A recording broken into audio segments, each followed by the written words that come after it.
Hello, ladies and gentlemen. Welcome to Khurram Qureshi's podcast. Today, we have very special guest, Rene Soetens, who is a serial entrepreneur as well as a politician and a public servant. Served Rotary organization in Ajax as well as the town of Ajax.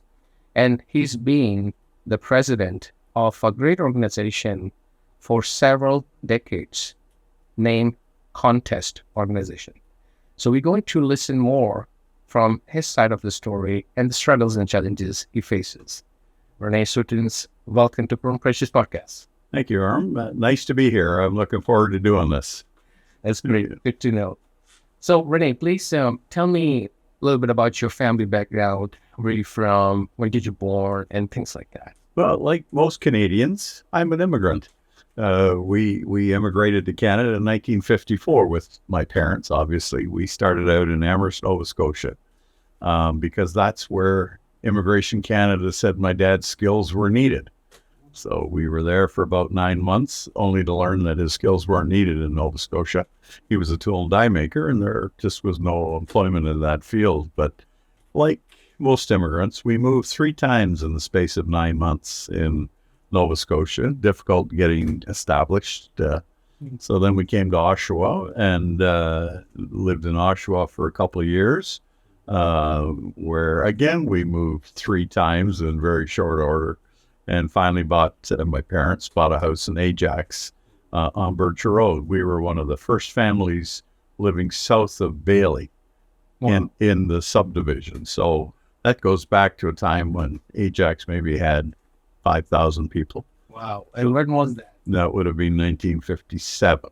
Wow. So, we've seen a lot of changes in Ajax, over the years. I went to school in Ajax at St. Bernadette's Elementary, and then I went to Ajax High School, and fond memories of my time in Ajax schools, and so it was fun. That's great. And in that period, my best friend lived around the corner, and next door to him was a woman.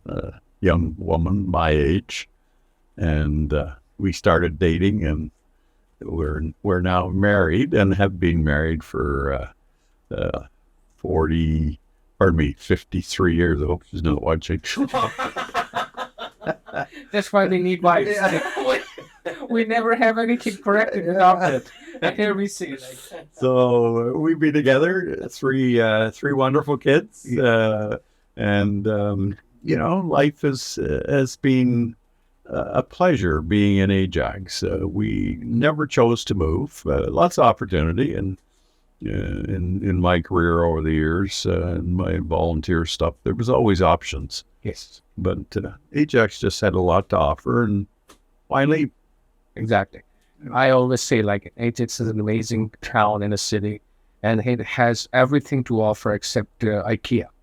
So unless you don't want to go to IKEA, which you don't, every month or so, you go once a year, twice a year. Yeah. This is a perfect place to live and thrive and raise a family. So very nice planning done and everything. We say have 3 daughters, and we enrolled them in French immersion school. And so they had to go to, at that time, Sir John A. Macdonald, even though we lived in Ajax. The only French immersion school was in South Pickering. Uh-huh. So we and a number of other people had our kids enrolled. So we worked out a mechanism to get them to and from school, because Durham didn't provide busing for that kind of option for the longest time. But it was fun. And I think the girls, they obviously met friends a little different, because when you're in that French immersion program, you're not meeting the kids that live around the corner from you because you're being taken out of the community for the education. But anyway, all worked out fine. One of our daughters, Sarah, went off to university in Montreal, and so the bilingualism came in helpful. And then she went on further to study in Europe, University of Amsterdam, where she picked up my native language. I was born in Holland. And so she went to University of Amsterdam, where she obviously picked up the language, and then worked at Disney World in Paris, where the French was useful. So, so it all came together reasonably well. So I always say learning language and the skills always pay you off. You never know where and when you're going to need them. So it's good to learn. Yeah, and my, here in Ajax, there's really not a lot of demand, shall we say, for French skills. But my eldest daughter, Beverly, works within the company, and we do have clients in Quebec, and we do get documents and things in French. And so she's able to use her skills to some degree to keep that current. That's good.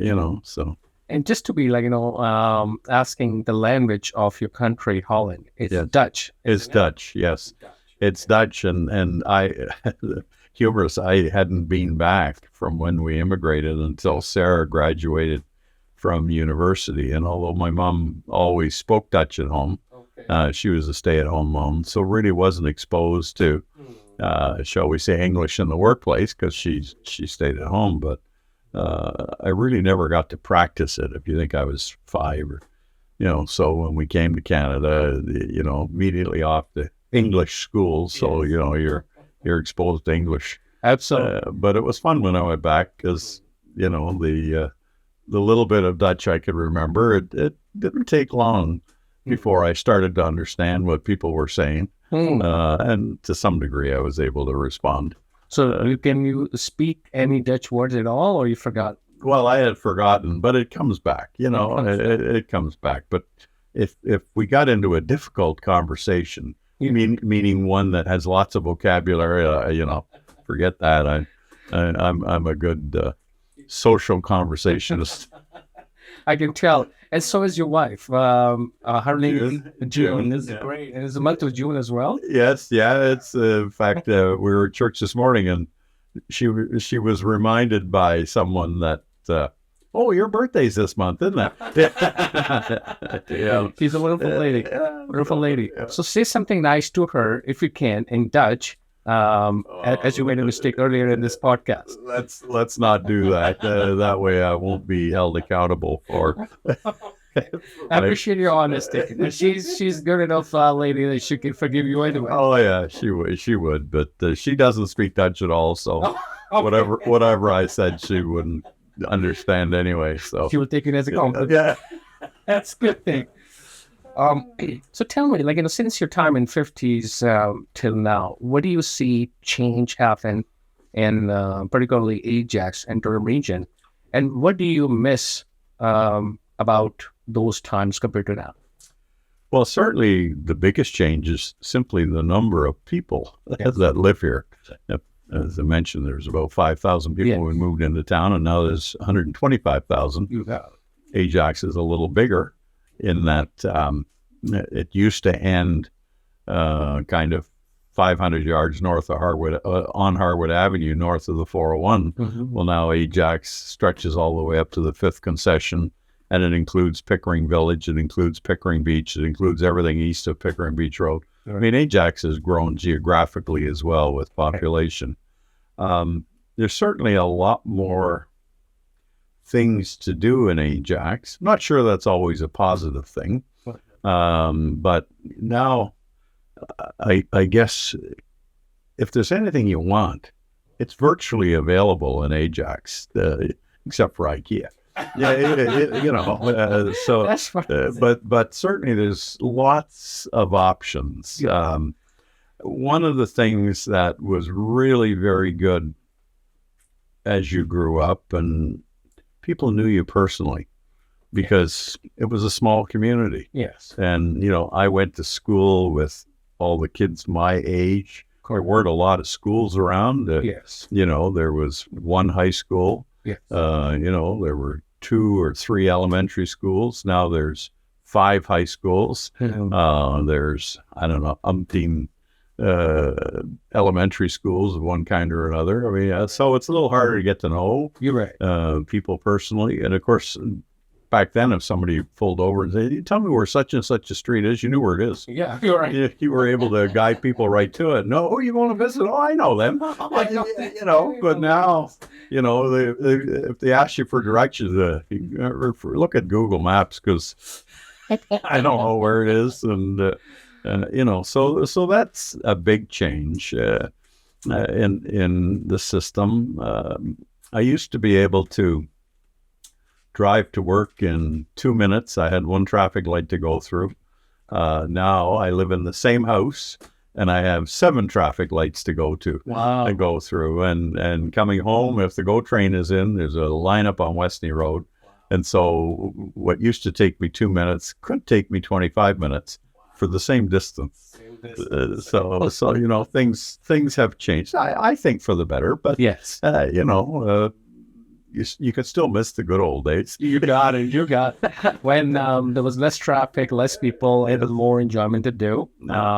Like this building that we're in used to be a Steinberg's, if that means anything to you. Really? It was a grocery store. And I was here way back when this building burned down. And it was rebuilt. So I have history that... And that's what this podcast is about, to get the history out of it, so the future generation can be able to watch it. Yeah. My generation can be able to understand it, because we certainly didn't born here. We certainly didn't raise here. I came in a little bit later in my life, but certainly enjoying the Ajax is really good. As I was mentioning, the planning of this town was done really well, and past the councils and the mayors have done a good job establishing and building this foundation. Yeah, the base of Ajax was really planned in the mid-50s. Harwood Avenue was determined to be the main street, and it went to the waterfront, and the waterfront was set aside. And one of the first mayors of Ajax was a Rotarian, Pat Bailey. And he and other members of the Ajax Council over the few years made it possible, although Rotary Park on the waterfront existed before Ajax did. The Rotary Club was created in 1951, and at that point we ran Rotary Park. But council of the day, every council going forward, literally, has supported the waterfront needs to be available to the community. Correct. And that's why you have these wide open spaces. Yeah. And I think that's just one of the positive attributes of Ajax. Agreed. And it was nicely done, the space that they allocated way early, especially for the Rotary Club, that it becomes a Rotary Park now, and it becomes the recognition for the Rotary Club that it belongs to. The Rotary Club. I appreciate that Rotary Park used to be at the end of an old dirt road from Bailey. So you ran down a dirt road from Bailey to Rotary Park. It kind of snaked along Duffins Creek, and you ended up. And Rotary Park back then was a campsite, and so people from Toronto would come out and camp for the weekend.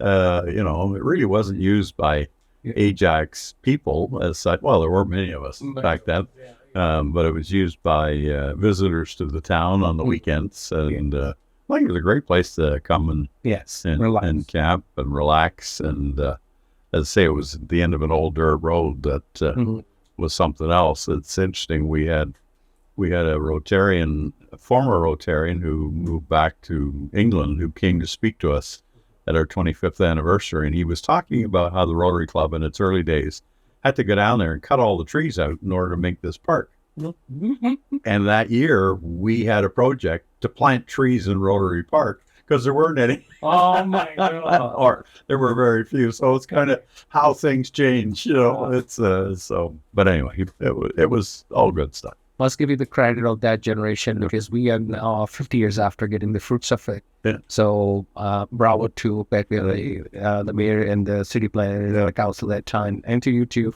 early starters of the Rotary Club. who contributed a lot in that time. So thank you, sir. No, yeah, pleased to do it. Can't remember exactly how many mayors Ajax has had, but I think 4 of them were former members of the Rotary Club. And I was never the mayor, but I was a member of the Rotary Club, and there were a couple of others who were also on council who were members of the Rotary Club. So, and that's, I think that's just an extension of people who are interested in the community, get involved in things. And as I did, I got involved in things, and lo and behold, over time, you want to be involved in more and more, and maybe that leads you to the world of politics. It doesn't necessarily have to, but there are lots of really good things going on in Ajax. So. Very good, very good. So there are some organizations like Salvation Army and different organizations are having the membership challenges. So could you please put a spotlight on the Rotary Club if they're looking for the new members and the volunteers? Well, like every organization, Rotary too has its challenges with regards to membership. And I think that's, to a great degree, a function of the change in society in general. There are a number of service clubs that have folded. Rotary is still going. We have about 35 members in Ajax. Yes, we are looking for new members. Love to have some members. And the criteria is really quite simple. Just go to ajaxrotary.org, look at the membership requirements. It's simple. Let us know you want to come, and we'll be glad to have you. But I think that demands on people's time. I think of my own circumstance when I was a kid. I walked to school. Yeah. I walked home. My parents didn't have to meet me after school. You're right. I walked. When I went to high school, it was only 300 yards from the house, but, you walk. When I went to play hockey, you could walk to the arena. It wasn't that you had to have somebody drive you to the arena. Yeah. Those kinds of changes, I think, have really made demands on people's time more significant. And of course, now, lots of people in Ajax commute to work. So they have to catch that 7 o'clock train or get on the 401 at some period. And they don't get home till 6 or 7. They just don't have the time. We understand that. That's life. And I think there's lots of organizations. So whether you're the local soccer team looking for soccer coaches or the Boy Scouts looking for a Boy Scout leader, all organizations have the same challenges. And it's ironic, we try to get things done for the comfort to save time and end up they're costing more time. As you mentioned it earlier in the conversation, what used to take you 2 minutes to drive with the one traffic light, now 7 traffic lights is about 20 minutes. Yeah. You would have walked there. Literally, things change, and that's, and there's nothing you can do about that. Change is good. Change is healthy. What you ultimately hope is that there's a lot of benefit to this change. Absolutely. And I guess somebody who follows me will have to say whether it was beneficial or not. I know I was on Ajax Council when we approved the opening. Wesley Road didn't open to the 401 when I was on council, so we made that happen. It was in the long-term plan, and I used to say, "Who wants to go down? What's wrong with Harwood Avenue to the 401? No, nobody lives on Wesley Road." Well, little did I know. And now we're talking about the politics. Please put a spotlight your political career, when did it start, and why did you got into the politics? Sure. I guess I was first elected to Ajax Council in 1980. And it was kind of, I was involved in the community. There was some events going on in the community. And I attended a whole bunch of public meetings with regards to locating an industrial waste treatment facility in Ajax, chemical waste treatment facility in Ajax. And I went into it, I think, in a neutral, not opposed to the idea, but willing to hear what was said. And there were lots of people who were there opposed to the idea. And I understand why. And then in hindsight, they were correct. but that's now, not then. Mm. And as I got more and more involved, I thought I got more politically involved. And although I was involved prior to election on council as a member of the Conservative Party, I joined the Conservative Party because when I had my first opportunity to vote, when I finally was of age, there was a political party who said, I'm going to freeze your wages if I get elected. And that was the Conservative Party. And I said, you got to be kidding. I'm just starting my career, and these guys are going to freeze my wages. I'm not voting for them. Needless to say, I didn't vote for them. I voted Liberal, and the first thing that Pierre Elliott Trudeau did was freeze my wages. And I said, you'll never have an opportunity to lie to me again. And I've never voted Liberal since. Freezing their wages, I don't get it. What does that mean? They had wage and price controls in Canada. Really? Which is the very thing that the Conservatives campaigned on. Liberals said they wouldn't do it, and then they did it. And that was it. I said, that's it. I can't be passive on this stuff anymore. Wow. So and we had wage and price controls in Canada for about 3 years. And so here I was, a young person just starting out in my career, and I worked for a company who was big enough that wage and price controls kicked in. So was any particular reason, or we in recession? We were trying to reduce inflation, and cost of living was quite high, and you think about this discussion that's going on now. That would have been 1972, 73, 74, when the inflation rate was 6%. So I don't know what we're complaining about now. What's 2%?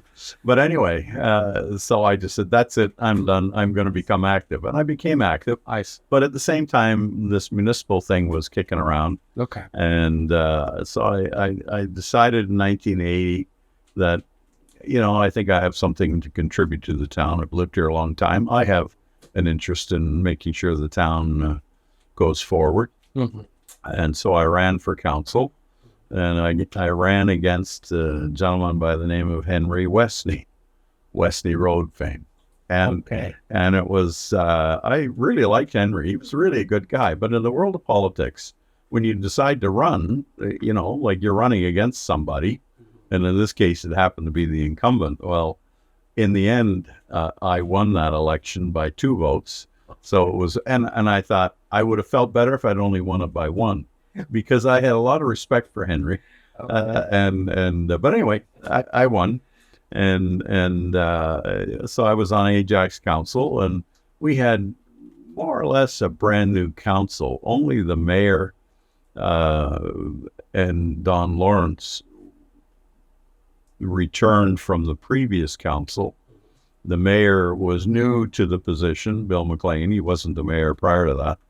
But he was on council. So we really had 7 new people out of 7 on council. And it was a great council. It was an exciting time. We all had, I thought, very thoughtful opinions. We were willing to debate. The debate was constructive. At the end of the time, we'd vote. There was no animosity, at least in my opinion. I thought council functioned reasonably well. And for about 8 years, we did that. And we did some really good things. The Ajax Community Center and that whole complex, the baseball diamonds, that was all new as of then. The municipal buildings, all the stuff around municipal buildings was new. The McLean Community Center up Westney Road was new fire halls. I mean, we really were in a growth phase, and Ajax had the financial wherewithal to afford all this stuff. I was the budget chair there for, I guess, the entire 8 years I was on council. And when I was elected, we had debts, nothing serious, but we had some debts. When I stepped down from council, we were out of debt, and we paid for everything that we built. So there is a way to do this. You just need to be thoughtful and the economy was right. We were growing. So there were lots of good reasons. Revenue growth was reasonably well, but you can still do it without running up debts. So that led me at the same time, although being a Rotarian still through all that period, I also had joined the Conservative Party because of what I had mentioned before. Okay. And so I worked on the federal election campaigns for the local Conservatives. And I guess in 1988, our sitting MP, Scott Fentanyl, a Conservative that I helped get elected, decided to retire. So I sought the nomination to be the Conservative Member of Parliament for this riding, and I was nominated and elected. And it was one of the most populous ridings in Canada, in that I represented the people of Pickering, Ajax, and Whitby. Oh, really? Again, it was all three communities, and it stretched almost up to Lake Simcoe. So it was a huge riding, and I compare some of the things I experienced to some of my colleagues in Ottawa, other MPs, and one that reminded me was MP from St. Stephen, New Brunswick. I was complaining about the number of houses being built. Not complaining, but just commenting about, like we're building 1,000 houses a year in my riding. You know how many votes, how many people that is every year that are new to my constituency? And he made a comment about, gee, if we build 100 in New Brunswick the whole year, that's a lot. And I'm like, I'm over 1,000 a year, like it's, the growth rates were dramatic. And I really got to learn a lot in that role as a member of Parliament about the differences in Canada. I mean, obviously I was elected as a Conservative, and I'm sitting with I'm sharing an apartment actually with a Conservative from Saskatchewan, Len Gus, a farmer. And I talk about this Greg that we shared lots of time in Ottawa with.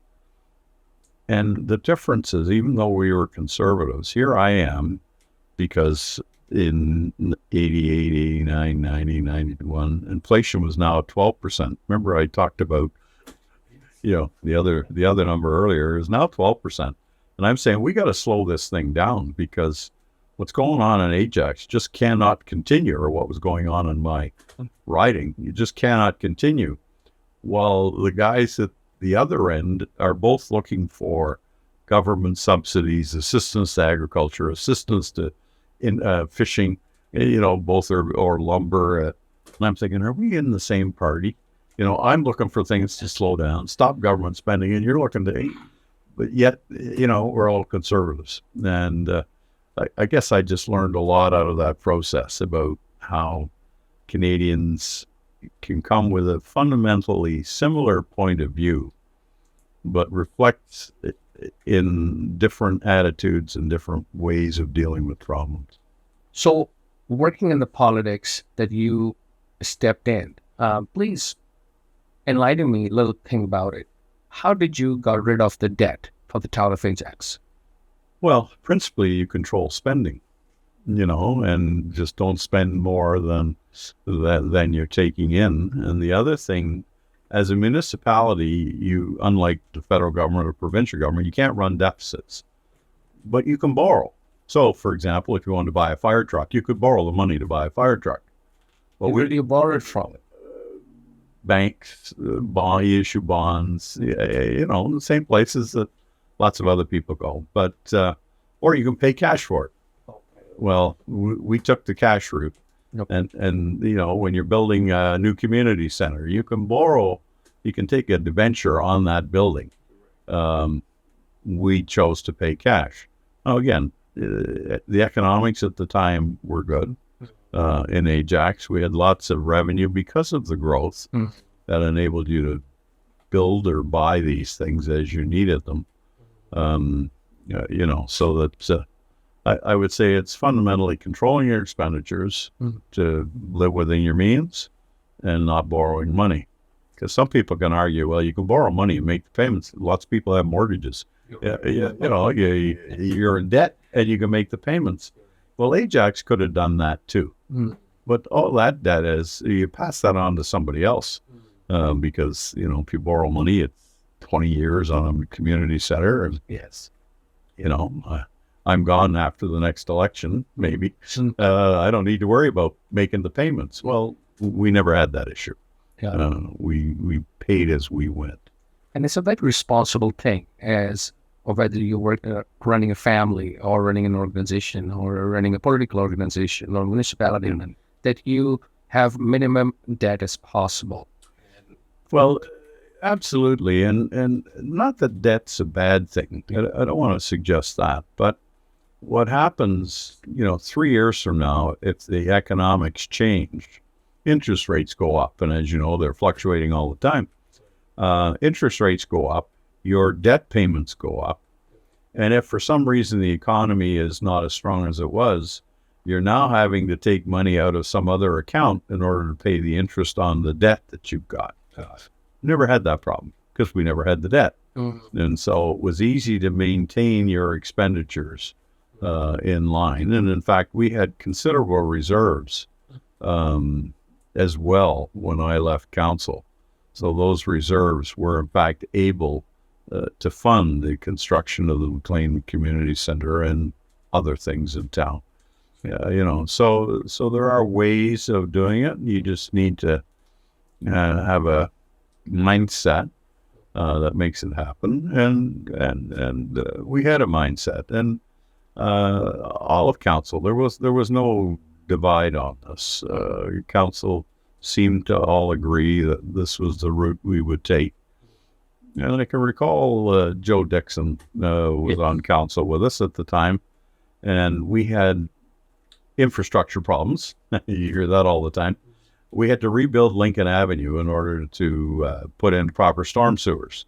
But that would have taken the entire budget of the town for infrastructure in one project. So Joe and I were on the council and other members. And so what we decided we would do is we would leave Lincoln Avenue alone for 3 years. And we would do all the other projects. And there would be like 4 or 5 projects done. And then we'd hit Lincoln Avenue and do the whole thing, but there'd be no room for any other projects. So you kind of work with members of council. And I know that the people of Pickering Village weren't happy about having to rebuild Lincoln Avenue because that was a rural village street. What are we doing? But we needed to do something because there were water problems. So it was a decision that you worked along with other members of council. And yes, we could have done it all in the first year and borrowed the money. We just chose not to do that. Okay. Let's just spend what we have. Very good. Very nice thing, and very wisely how you handle the situation. Yeah. So very much give you the credit on this. So you also work in the Ottawa too with a different parliamentarian and all that. Yeah. And you say that Canadians comes from different backgrounds and different opinions, and we all sit down together and come to a common. We hope to. It doesn't always work. I can give you an example of where it didn't work. So in the election campaign of 1988, the big debate was about free trade. Well, all conservatives were on board with that, so that wasn't an issue. But one of the other issues in the campaign was doing away with the manufacturer's sales tax and creating the GST. Mm-hmm. It wasn't called the GST. It was called replace the manufacturer's sales tax with another sales tax. So it was in our campaign. Mm-hmm. We get elected. I'm on the finance committee. I served on the finance committee for 5 years. And so we implemented what we campaigned on. Within the Conservative Party, there were a number of elected members of Parliament who absolutely opposed the GST. And I'm saying, well, wait a minute. That's what you campaigned on. How can you oppose it? And I kind of made the comment to one of them, which didn't win me any friends with him. I said, you're like those other politicians that people talk about. Say anything you want during the election, do anything you want after the election. I said, that's not me. I said I would support the elimination of the manufacturer's sales tax. And we did. Okay. hold me accountable, but don't, I wasn't one of those that said one thing and did another. And candidly, it was a wise decision, even as you know, the tax is still around. It's called the HST. But in 1988 and 89, there were several other political parties who were absolutely opposed to that tax. And one of them has formed the government since, and they didn't get rid of it, which is just another sign of a wise decision that took place because it had to take place. Okay. And I worked in manufacturing at the time, and it made no sense that the product that was made in Whitby, steel, I worked in the steel business, was taxable. But if it came from Turkey, South Africa, China, Japan, the United States, it wasn't. Really? That was the manufacturer sales tax. So you tax Canadian businesses, but you didn't tax foreign businesses. For the same product being sold to the same guy in Ajax. Well, we didn't sell steel in Ajax, nobody here buying it. But wherever we sold it, You're right. our steel was taxable and theirs wasn't. Explain this to me. Exactly. It's a common sense.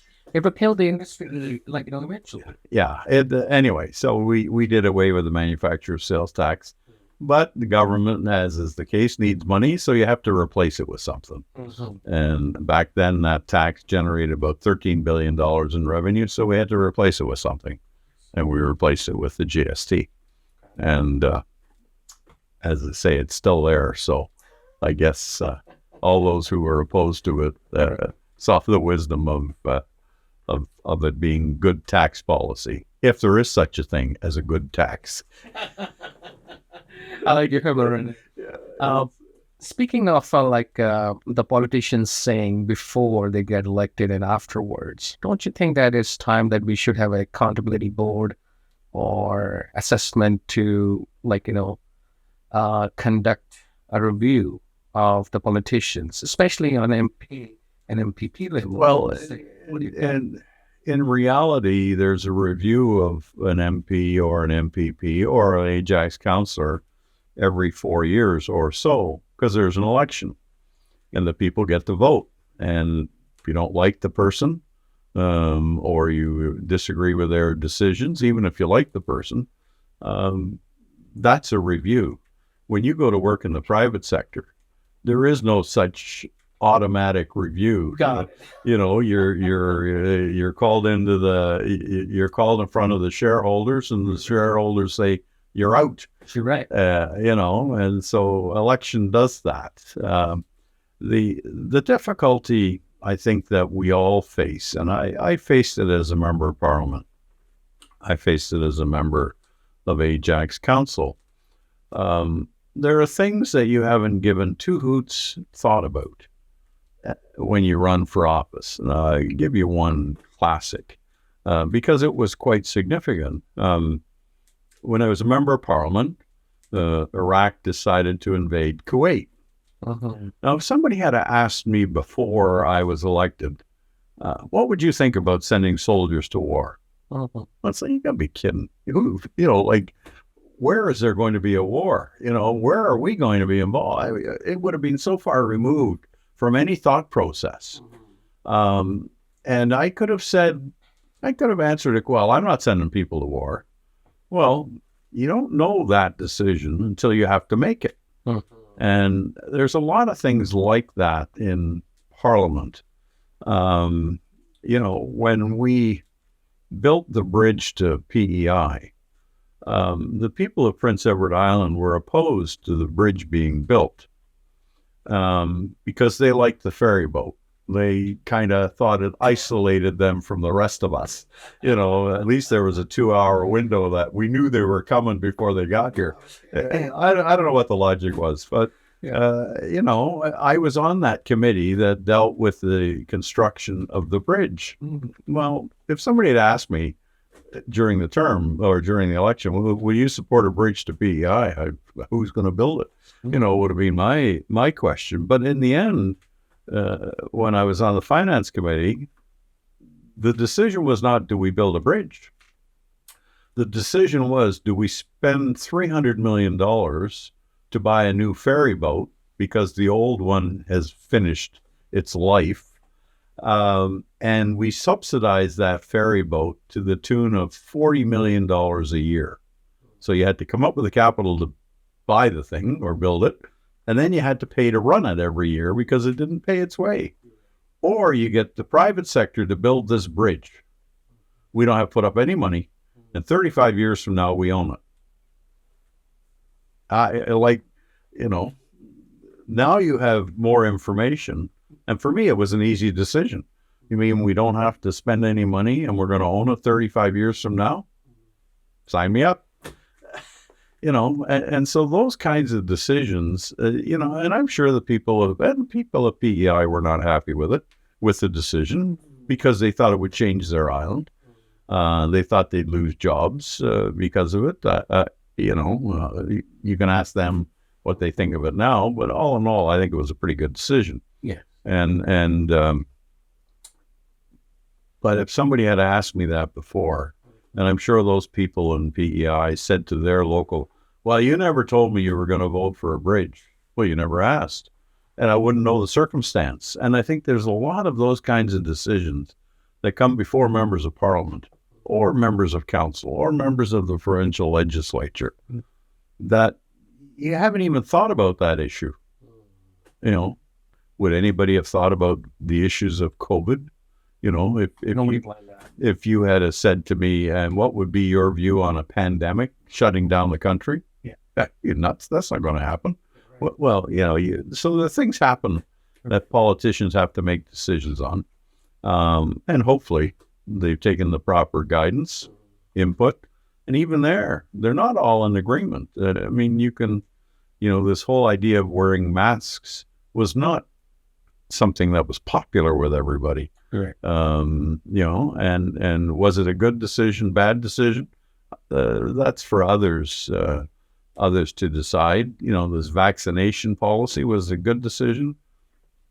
I was vaccinated for COVID. I never got sick, never had any symptoms.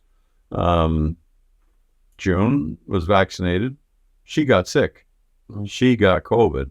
And she's, I think to this day, still suffering a little bit with this long COVID issue. So, there's no unanimity. And so you have to count on people that you elect to make the decision. Are they comfortable with their decision? Have they listened to all the input? And have they made a decision? And maybe it's not the decision that you want, but at least you have to feel that you had a chance to have input.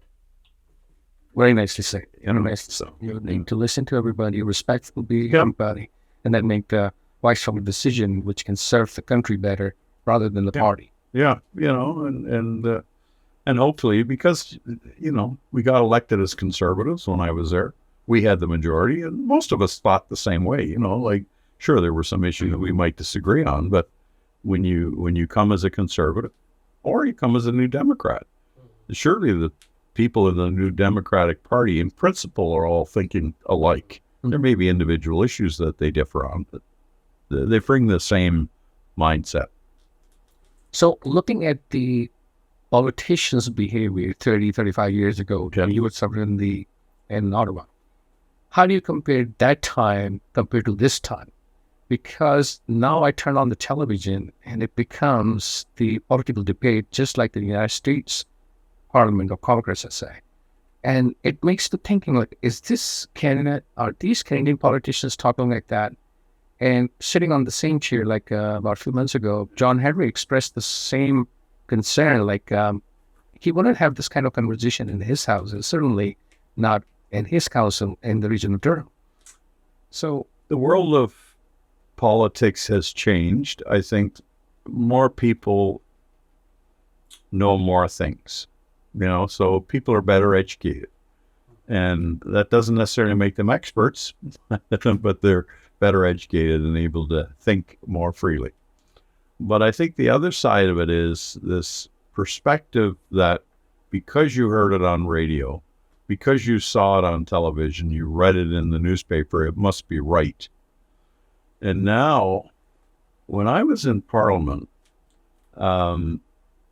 if I said something in Ottawa, it wasn't broadcast in Vancouver 5 minutes later. This whole internet, all these social media platforms that exist, they are rampant everywhere. And because it's on social media, because it's on Facebook, does that make it right? Probably not. It might be. Was the article clipped to such a point that, you misrepresented what I said? I saw that in the WE scandal, and there's a fascinating book written about the WE charity scandal. And it was written by someone who was on the inside of all the charity work.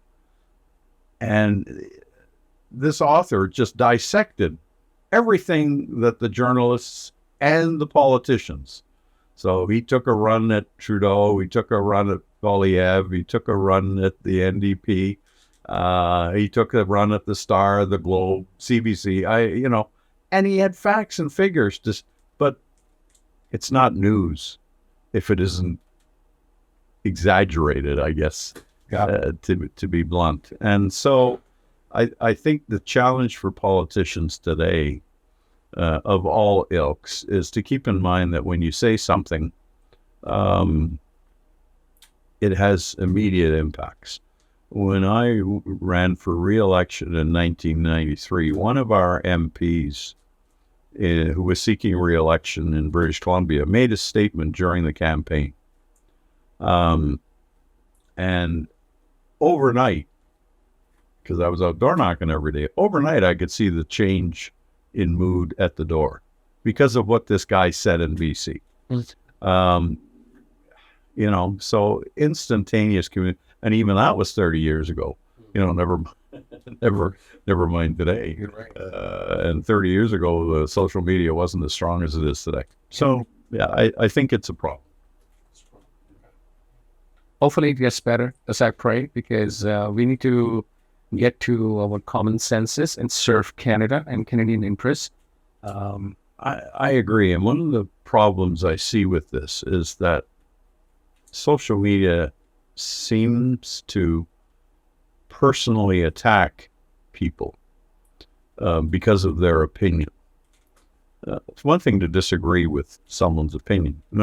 That's fair ball. But to start attacking individuals, the end result is that there's a lot of really good people out there who say, why would I want to run for that position? And they don't. Yeah. And that's too bad for Canada. Exactly. What's happening with those aggressive behavior in the parliament when the new generation is saying it, millennials, Gen X, Y, and Z, they say, if the politicians are talking like that, I don't want to join it because that's not me. Yeah. And that's not us.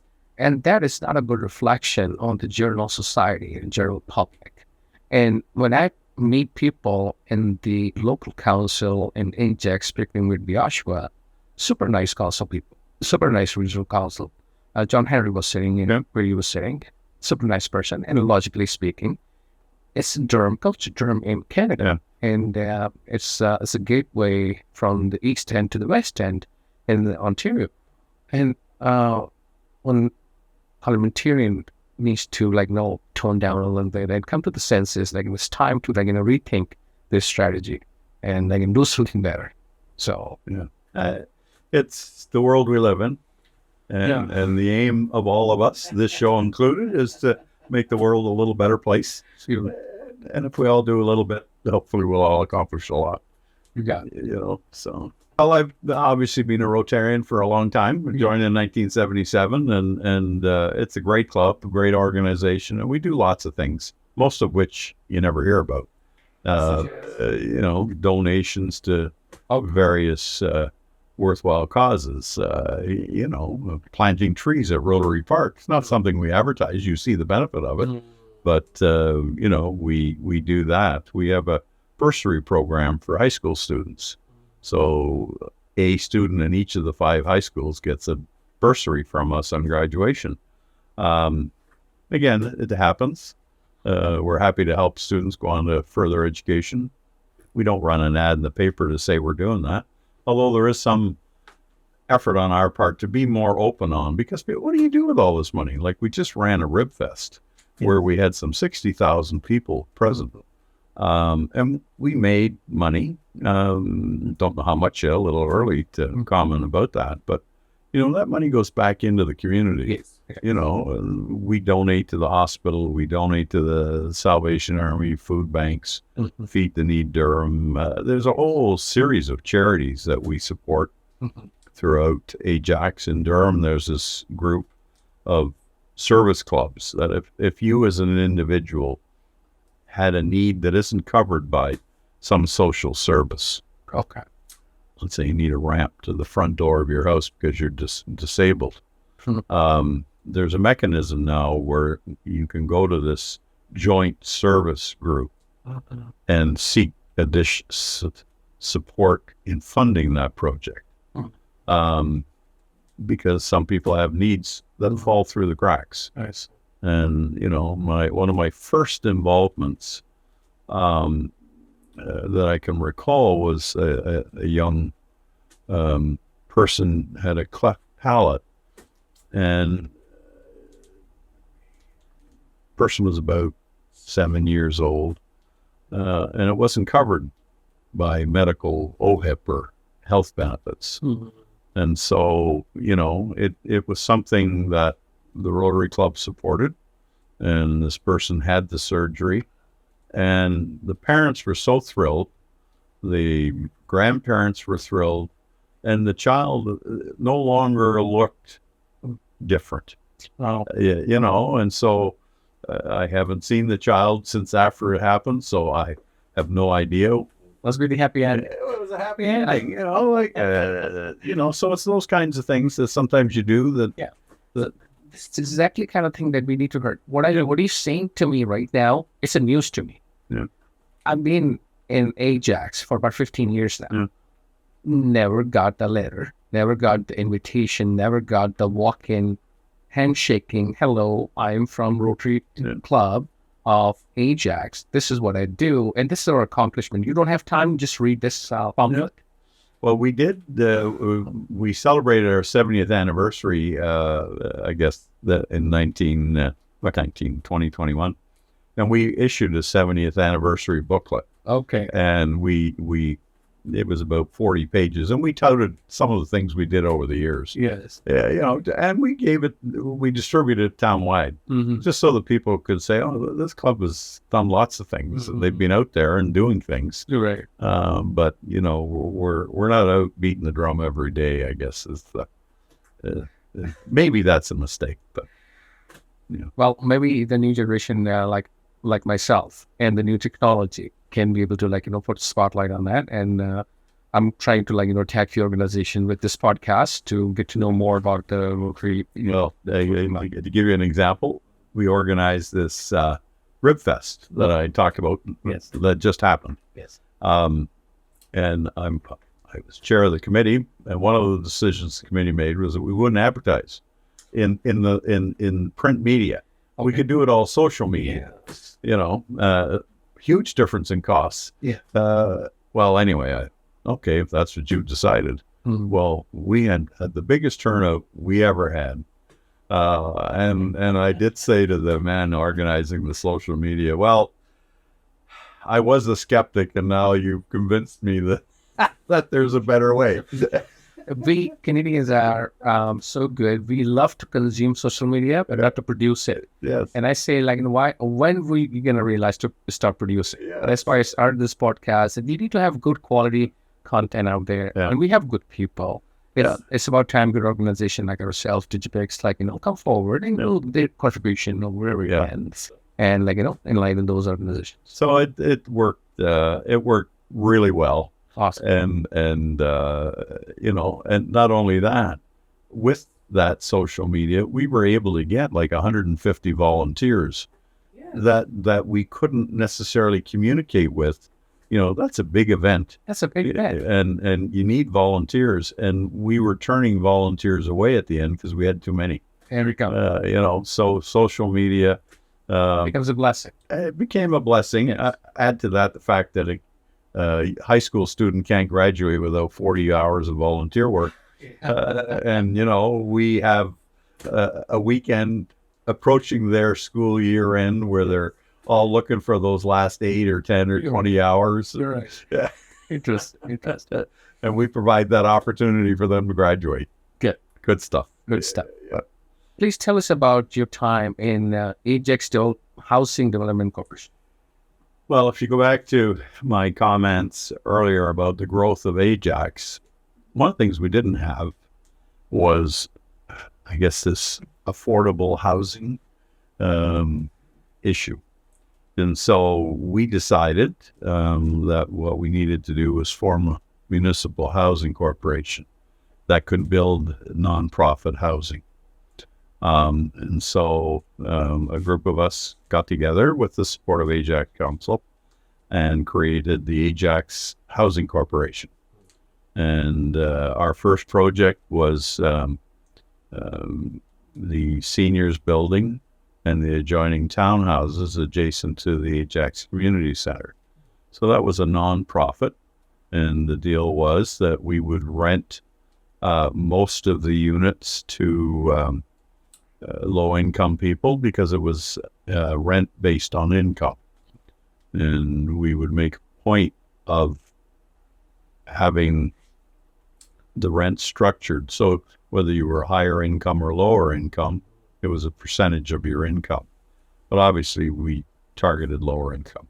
So we had rent geared to income, and then of course there was a seniors building attached to that. Okay. And so we had the formation of municipal housing. I think there was about 150 townhouses and then another 60 or 70 seniors in the apartment building. And from there we moved and expanded so that there was one on Westney Road North, and there was one on Kingston Road just west of Harwood, and then the one in front of the Sobeys in South Ajax. And so there was a number of projects that we built to accommodate, shall we say, rent geared to income or low income housing. And that was interesting. And I served on that board for a period. Then I went to Parliament, came back, went back on the board. So I served in various capacities, including term as president for about 14 years. And that was really interesting. Really not accustomed to being a landlord or a house builder.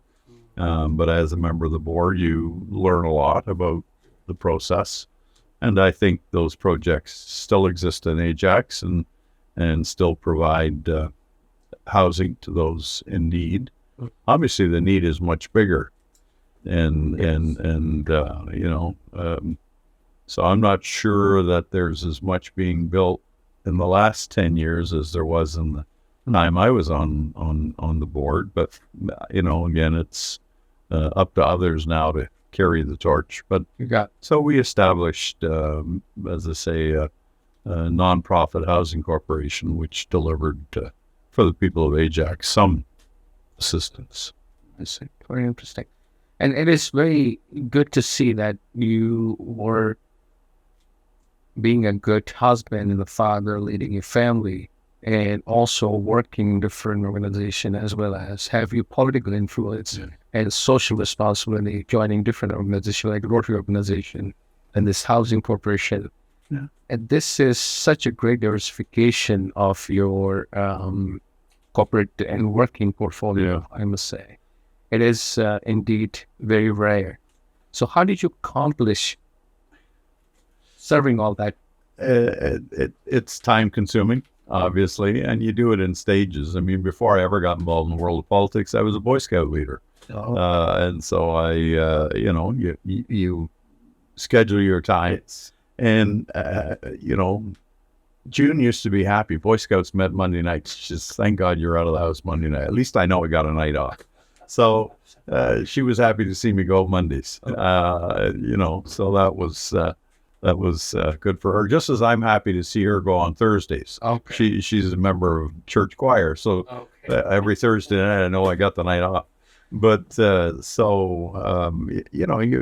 guess you get into a routine, and one thing leads to another. And when I was on Ajax Council, I supported the idea that council had a role to play in the expansion of the hospital. All these people moving into town. Correct. Somebody has to help build that place. And after my term on Parliament, I came back and joined the Ajax Hospital Foundation and served there for 8 to 10 years, including time as president, because it's good for the community. It keeps you involved. It's of interest. And you learn a lot, and and you feel good at the end of the day.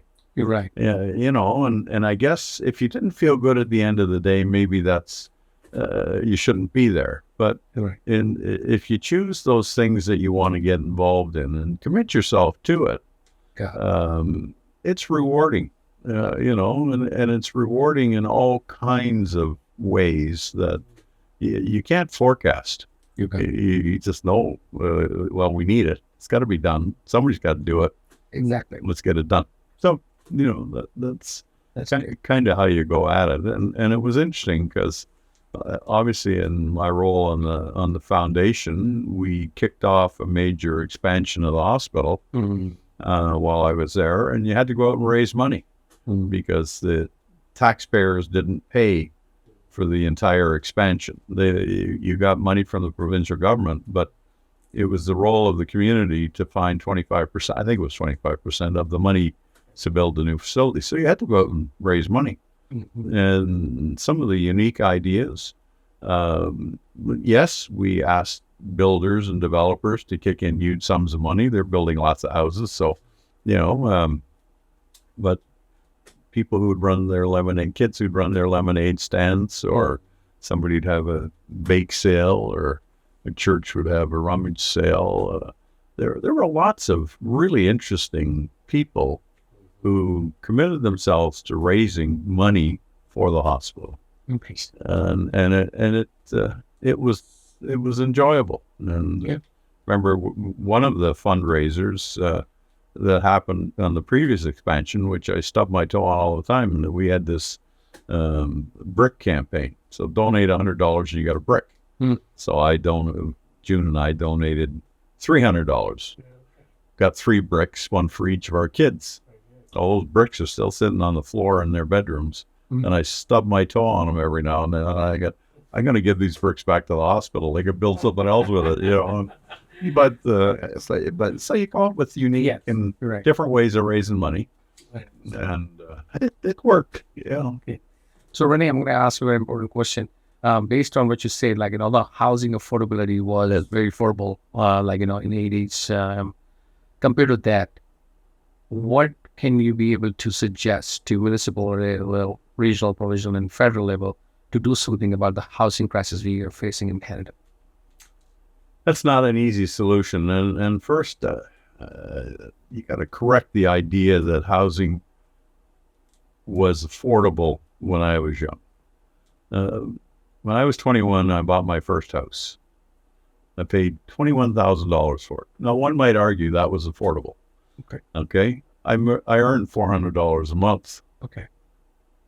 My mortgage rate was 11.75%. Wow, exactly. That wasn't affordable. We couldn't afford to move in. I had to rent it out because we couldn't afford to live in the house that I had bought. And I borrowed the money from my parents for the down payment. So we were in debt to my parents for the down payment. We had a mortgage of 11.75%. Both June and I were working. Was that affordable? I didn't think so, but we bought it anyway. When we bought our second house, 3 years later, we sold the first one, bought the second one. It was now $62,000. Wow, that's a bargain. That's not even a down payment nowadays. Yes. $62,000. The mortgage was still 11.75%. I was under wage and price controls. Remember my accountant? So my wages hadn't gone anywhere because they were frozen. So was it more affordable? We didn't put furniture in the living room of that house for 2 years because we couldn't afford the furniture in the living room. Really? So like, you can argue all you want. Somewhat, I think of affordability. Maybe people need to change their expectations, and this will get people talking about your show.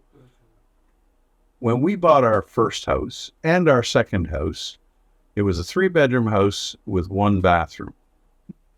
And it didn't have a marble kitchen, and it didn't have ceramic tile floors, didn't have a garage, and it was 800 square feet. Wow. Go up to Roslyn Road and anywhere along Roslyn Road and look at those 3 townhouses that are being built.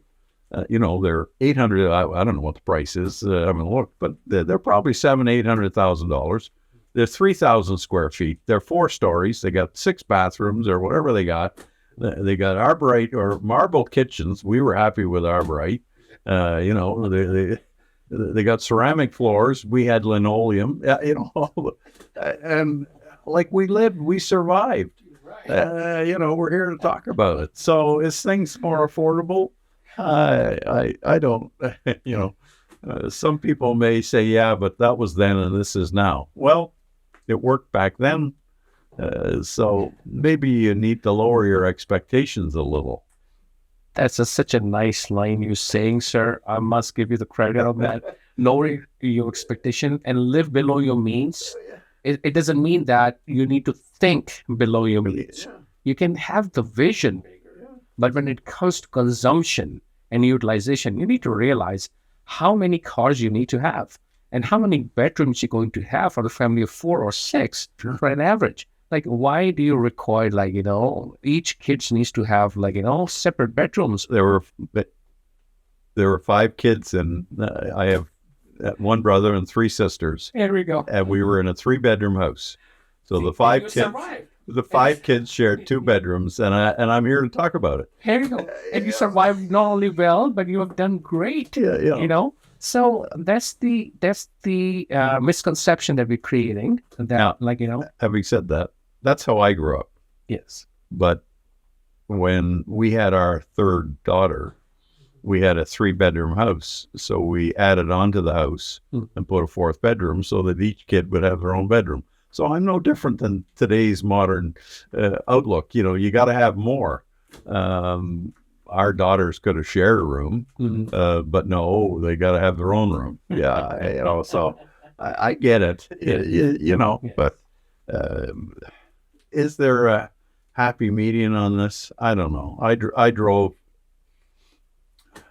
a car. I bought a used car, didn't buy a new car.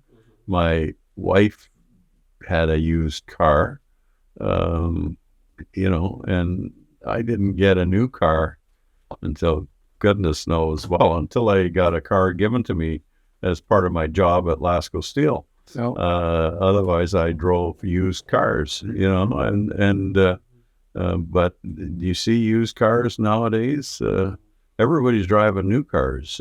yes. And I get it, but maybe there's ways of, and then I hear lots of people who now drive new cars and they rent them or lease them, I guess. You're right. Well, they never get out of their payments. You're right. So once the lease is up, you got to return. Payments continue because you got to get another one. I never leased a car, and I borrowed money to buy a car. When the payments were done, I was done, and I continued to drive that car. That's the best way to do it. It's,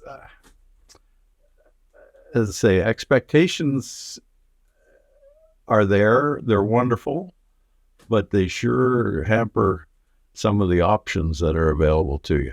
And as I say, things were expensive when I was young, and things are expensive when I'm old. So nothing has changed. So it's the economic cycle that everyone is facing. It's not the cost of the housing. It's a time that we're living in. It seems costly, but it isn't. Well, if I go back to when I was in Parliament, 1988 to 93. 91, we went into a recession. Ajax had this building boom that I was talking about. And all of a sudden, the boom stopped.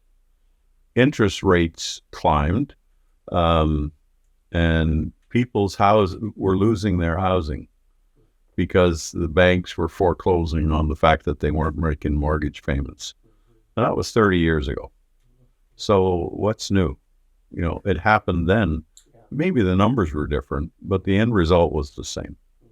And I think that people got this idea that I got to buy now, I got to buy now, I got to buy now because I can't afford it tomorrow. Well, you need to buy now on the premise of what you can afford with a reasonable expectation going forward. Can't forecast the future, but you can certainly start out with your feet firmly on the ground. Just to support what else can be done is housing supply, the new housing supply. Well, the supply is an issue. There's Canada is having lots of immigrants coming to this country. They need to live somewhere. Yeah. But it isn't only the immigrants. I don't subscribe to the theory that they're the cause of the problem. How many single people out there are now living in their own accommodation? Like marriage breakup. All of a sudden, a couple who had one house, now you need two.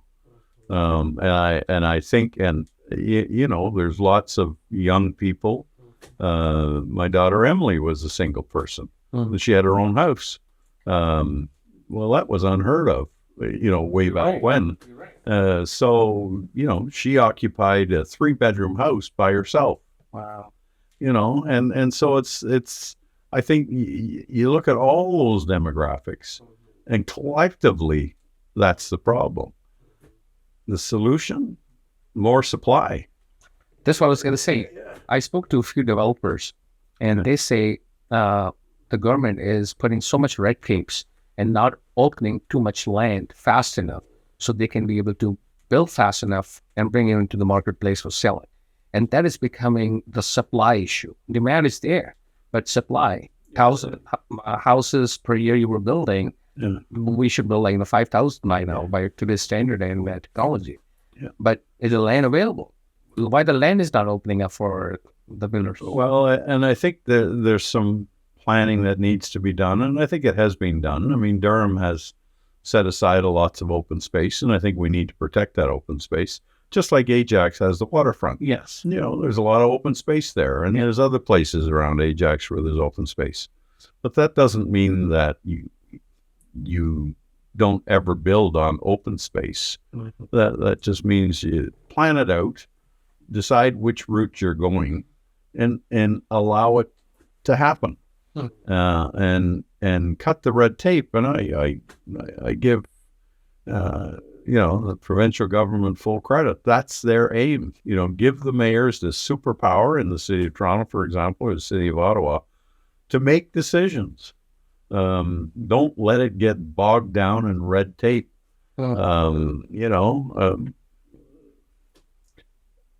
Salvation Army is building this new facility in Ajax. Yes.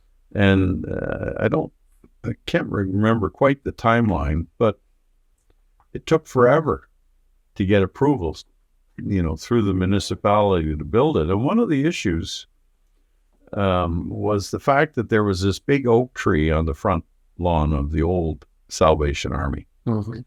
Now, I used to be a Boy Scout leader at that building, so I'm somewhat familiar with it. But regardless, there's this big oak tree, and the red tape of Ajax said you can't take that oak tree down. Well, it was in the middle of the property. You really destroyed the ability of the Salvation Army to build what they wanted if they couldn't do something about that tree. Right. And it took the longest time for the approval to get rid of that tree. Wow. One tree. And the environmentalists will say, well, this is important. Well, yes, it's important, but red tape stopped it. The simple solution was, if you're going to destroy one tree, plant 15 somewhere else and make up for it. Simple. Whatever that answer is. Yes. but that's just an example of how things get bogged down. Yeah.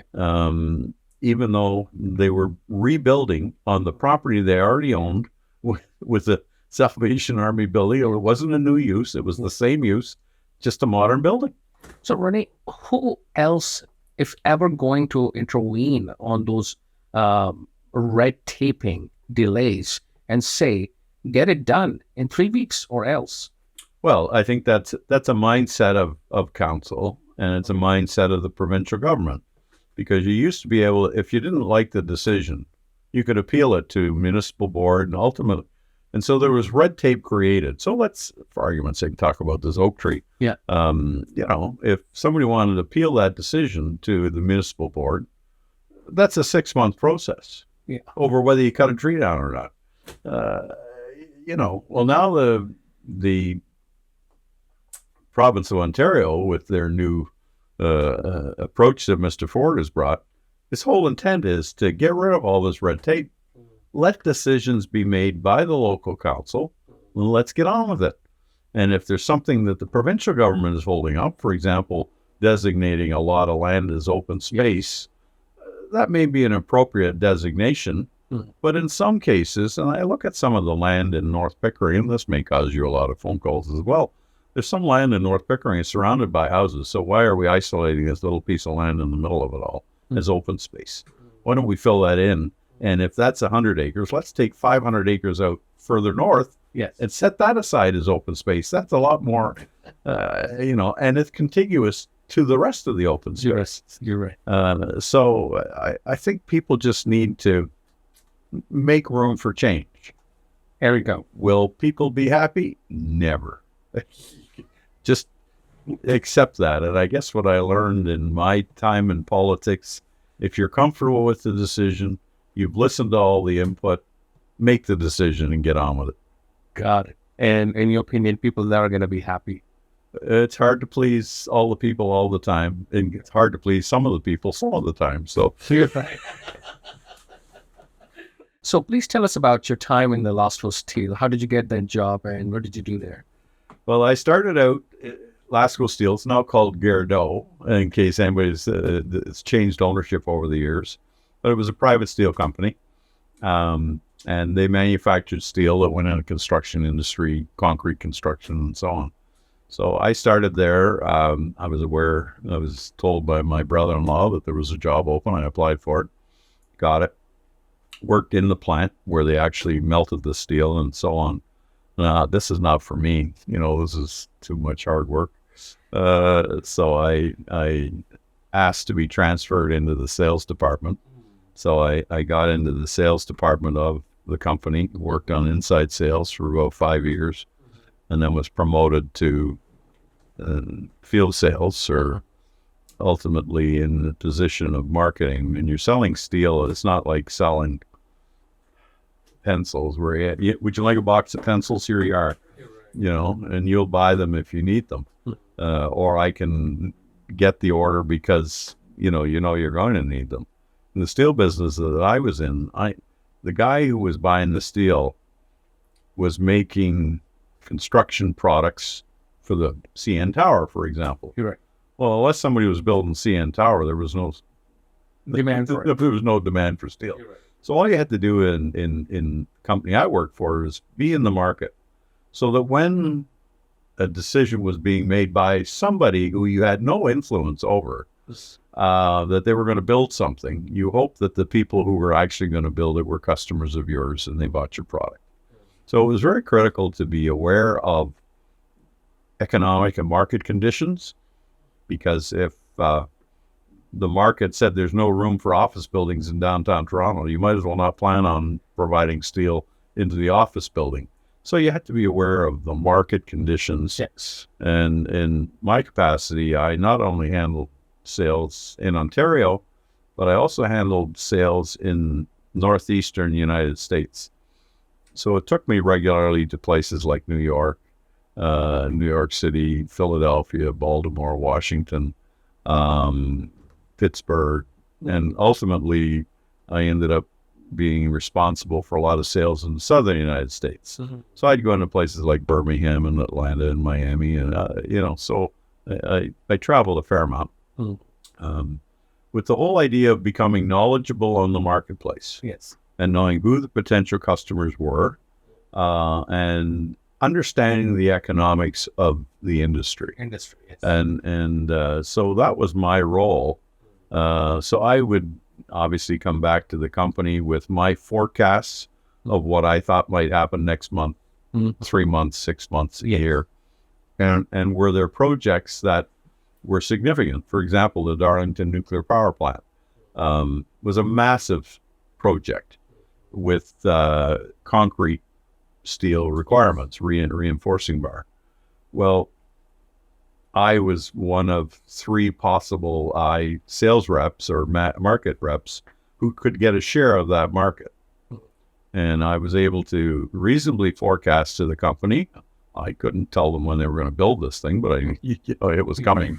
Yes. And I was reasonably able to forecast who I thought would get the job, and we had a good relationship with them. And also reasonably able to forecast that although our competitors, a job that size, they're not going to give to one company. So our 2 competitors would get their share as we would. But I was reasonably able to forecast that they didn't have the capacity. Even though they're getting a share, they didn't have the capacity to meet the demands. So we ended up being a major supplier to the Darlington nuclear plant, to the Pickering nuclear plant, to the bridge to Prince Edward Island, to the Hibernia oil fields, and and so you needed to be able to forecast those kinds of things. Very good. And so my role was not to actually sell that final piece of steel, but to make sure that we had the right market conditions and the right customer base, that when the decision was taken, we were included. That was a perfect tagline that you're saying for any salesperson to see the market forecasting and get in the right time and to the right channels. Yeah, and be there. And it's really made it interesting. One of the things I enjoyed most about, I traveled a lot. And so I'd be to New York City every month for 2 or 3 days. And I enjoyed New York City. I had 5 customers in New York City, so I didn't have a lot of them, or potential customers. But it was just a great place to visit and to see things. And, in my travels, I was always a person who I was inquisitive. I wanted to know what was going on. Yes. And so there's like in New York, and anytime I'd go, I'd go to theater because I had the evening off. Oh, I'm alone. Yes. You have no idea how easy it is to get a ticket on Broadway if you're only looking for one seat. Like they're readily available. So I did those kinds of things, and I ate in some of the finest places, and I did have dinner in the top of the World Trade Center. Very good. So I really had a good job. I loved it. Yeah. Travel, I obviously, been not only the opportunities, but exposure, mind, and possibilities too. So very good. Yeah. It was fun. And the interesting part, free trade was obviously an issue. And I can recall we were selling a lot of steel in the United States. And I used to chuckle because the Americans didn't realize, our competitors in the United States didn't realize what market share we had. And I met one of our competitors in Birmingham, Alabama, and I can recall that so vividly, because we had met at trade functions and shows. And he says, "Oh, Rene," he says, "Birmingham, you're a long way from home." "Oh yeah, I met so and so at a trade show, and I just said if I was in the neighborhood, I'd stop in." Well, he says, "Yeah, it's nice of you to do so, but I know you can't be competitive down here." We were getting more business from him than the guy I was talking to, and he didn't know it. And it used to amaze me that people were afraid of free trade. I'm thinking Americans don't know what's coming. That's what I say. We have a great respect as Canadians and cultured and creative people. You just need to explore the markets. Please tell us about the organization that you bought in 1994, a contest. Okay, I'm happy to do so. I had a friend who was a Boy Scout leader with me back in my earlier days. And he worked for the University of Toronto, and his role was to test equipment that the university bought to confirm that it did what the manufacturer said it would do. Ultimately, he went into business for himself in 1982, and I kind of was an advisor to him as a friend. In 1993, of course, the public decided that I should find a new career. And so I had been talking to Roy about him selling the company to a U.S. conglomerate. And at the end of 93, I said to him kind of offhandedly, well, why don't you just sell it to me? Anyway, so lo and behold, I bought it. It was a company with 4 employees and has basically serviced the Toronto market. And what the company did was certify equipment that belonged to the customer, the client. And it was equipment that was used in medical research, biological research, pharmaceutical drug manufacturing. Anybody that had a really strict controlled environmental need would need to have this equipment certified annually based on various government regulations. So I bought this company and said to June many a time in the previous 10 years while I was advising Roy, this company could do so much more if it just had somebody who wanted to do more. But Roy was happy just doing what he did. Anyway, so he and I went into partnership. I bought the company in the end in 94 and set about to expand the company. And it's amazing the different places. So to give you an example, we've all gone to hospital for one reason or another, or your doctor sends you to have some blood work done. Well, that blood sample, what's in it? Blood. But there's the reason they're sending your sample off is because they obviously want to check your blood for some reason. They didn't just take a sample because you were smiling. They're looking for something. Well, in a lot of cases, that could have deadly diseases in it. It could have COVID in it. It could have Ebola in it. It could have... And so there's equipment that these researchers use that protects the researcher from the product they're working on. These are called biological safety cabinets. So our role was to test and certify that equipment to confirm it was working properly. Or, for example, you go to the pharmacy and you need some eye drops. Well, they prepare those eye drops in the pharmacy. Do you want them just preparing it on a desk and dust falls into the eye drop and then you put it in your eyes and lo and behold, you get an irritation? It doesn't necessarily need to be anything but dirt. Well, there's equipment out there that these pharmacists use to prepare that those eye drops or intravenous or any of that kind of nature. And we certify that equipment. Or people are making pharmaceutical drugs. We've all taken pills of one kind or another in our life. Well, you want to know that they're made in a clean environment and a safe environment and that they're made properly. Health Canada sets the rules as to how they need to make them. We certify the plant to confirm that it's doing the job it's supposed to be doing. Okay, and we would do that in hospital operating rooms and pharmaceutical drug manufacturers, in the local pharmacies, police forensics. You see more of these forensic shows on TV. Right. There are all kinds of causes, RCMP, CSIS, the list goes on of people who have this kind of equipment. Agricultural research facilities, medical research facilities, university research facilities across the country. So I bought this Toronto-oriented company with 4 employees. We now have 52 employees, looking to expand again, still trying to hire more employees. And we are the only company that operates nationally in the country. Interesting. I have staff in 7 provinces. We service all 10 provinces with technicians. All our work's done in the field. Ajax is where our head office is. And so I talk about my 2-minute commute to work. That's part of why it used to be 2 minutes, because I live in Ajax, and why wouldn't my office be in Ajax? And so we've grown over time. We're members of a trade association in the United States called CETA. I did serve a term as president, really the only international president they've had in the time that I've been there, a member of. So it's a very positive experience, and those relationships have, I think, worked well for contests.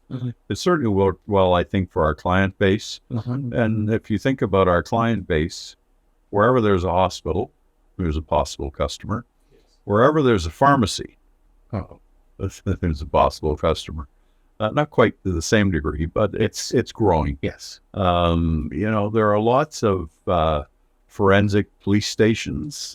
They're all possible customers. When they gather evidence from a crime scene, they have to keep storage. They have to keep it, and they have to confirm that it doesn't get contaminated by the other evidence that they brought from the other crime scene, or by the police officer themselves breathing on it, or So our role is to test these controlled environments to confirm that they are under control. I see. And it's very specialized. We, as I say, we're the only national company.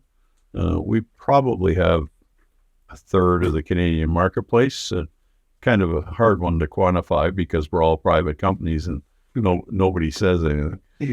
But the business has been good, and I've never had a down year. And this year I'm forecasting to do more than last year, and next year I'm forecasting to do more than this year. And I see no reason why that doesn't happen, because it's an industry that is immune from the economics of the world. You need drugs because you're sick. You're right. That doesn't change because the economy is in good or bad shape. The research that's going on, I mean, I hate to say it, but like COVID was good for my business.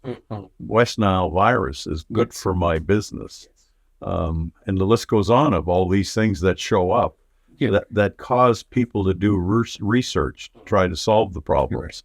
Hospital operating rooms. I mean, people are becoming more and more aware of how critical it is that their environments are under control. You're right.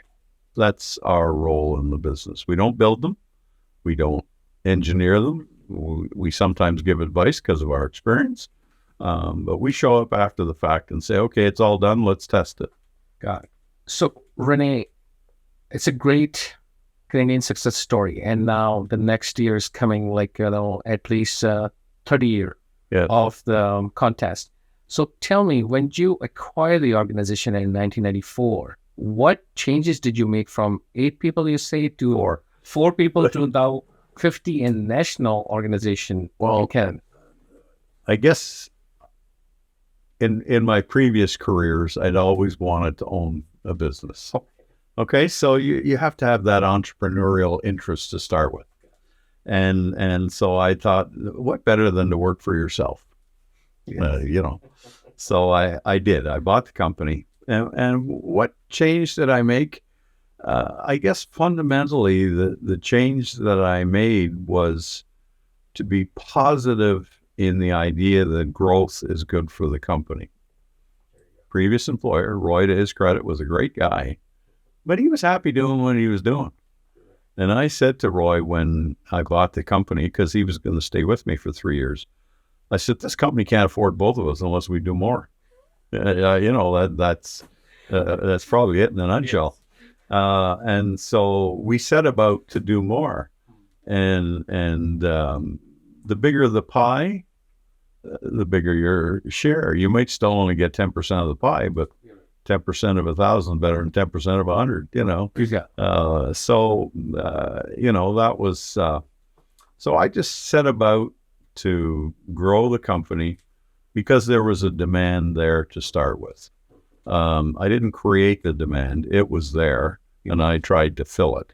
And I know that every year this demand will increase. Yes. And right now there's a huge movement afoot to require all the pharmacies to upgrade their facilities. Okay. But you think how many pharmacies there are. You're right. They're all over the place. Now, not every pharmacy is going to do everything. Okay. You have to accept that. But for those who do the special compounding, who do chemo drug preparation, some of the very specialized kinds of chemical or pharmacy type applications, they have to upgrade their facility dramatically. And that presents an opportunity that either my company takes advantage of it or somebody else will. And this is the idea that I was trying to preach in many organizations these days. And that's why I built the not-for-profit organization called ABC, by mentoring and coaching the employees, workforce, as well as the CEOs and executives, that there is an always opportunity for the growth and development for the business. And it is time Canadian needs to realize to expand their organization from local city level to regional to provincial, and provincial to national. Expand on it a little bit for you. As much as we've expanded nationally, we also are the service provider in Trinidad, Barbados, Guyana, St. Kitts, Anguilla, Suriname, a number of other islands. And, we, during the, I guess about 5 years ago, we were asked to go to Iraq to certify the virology lab that was being used to research animal health on camels and other stuff that exists in the Middle East. That so we were called to go to Iraq. And the interesting part of it was we were asked to go to Iraq. It was a U.S. government contract, and the deal was you couldn't be American. I'm not going to get into that logic, but anyway, you couldn't be American to serve this? To serve on an American contract, because it was done as an idea that it was to help develop industry around the world. Americans didn't need it. Okay. Well, when they got the group from the Philippines to show up, yes, the company that showed up knew nothing. I guess somebody made a decision to hire this company and didn't really. Anyway, so they got thrown out of Iraq. So then they said, well, now who are we going to use? So, well, who's out there that is not American? Here we were. And so we spent 2 weeks in Iraq. I've also been to Nigeria for pharmaceutical company. The World Health Organization dictates a lot of what goes on in the way of health. And so throughout the Caribbean, if they come across a customer as a requirement, the market's not big enough for every country to have its own service company. I mean, we go to St. Kitts, for example, and in 2 weeks we can do all the work that's there. So what does a local business do for the other 50 weeks of the year? I get that. So we go there for 2 weeks of the year. Usually we try to go in February because, why would you go in August? You can be in St. Kitts in February. So the World Health Organization hands out our name because of our reputation. I don't know if I've ever talked to a sales rep for the World Health Organization who's out there promoting our business. The World Health Organization through the Pan American Health has a lab in Trinidad, and they hand out our name because they go out and audit labs, and they say, well, you haven't been tested. There's nobody in this country to test. Well, call contest. Very nice. Very nice. So it's, And the credibility in the business goes as a currency. Yeah. That's, we have a good reputation. Yes. And we're not the cheapest game in town by any stretch. There's always somebody out there that can do it for less than you can.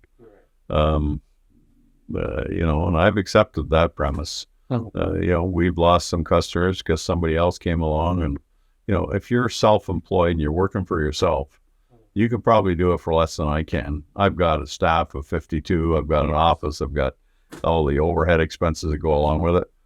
So you can probably, if you're just working for wages, you can probably do it for less than I can. I'm not working for wages. I'm working for 52 people that all have jobs. That's awesome. Yeah. So that's indeed a very good story. Yeah, it's a great experience. And as I say, I sit here today and know full well we're going to do more business next year and the year after. And that's just the economy, the economics of the business we're in is going to grow. I mean, we can say that COVID is gone, but something else is coming. I don't know what it is.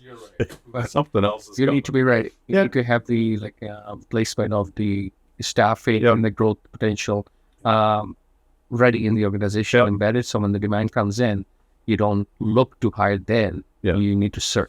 Yeah, you build an infrastructure, and then I have staff across the country, and and we do travel. Like I have guys in Iqaluit this week.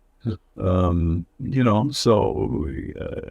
it's a long way up. We go there twice a year. Last time we were there was in November, December, and a snowstorm hit. And my guys couldn't get out of Iqaluit, and they were there for 3 weeks. And they're supposed to be there for a week. But that happens. Not pleasant, but it happens. So what are the growth challenges you're seeking in the next 3 to 5 years for your organization, and what kind of staffing needs that you will have? My biggest challenge is technical staff. I cannot hire people who've been trained in the business that we do. Okay, we have to train them.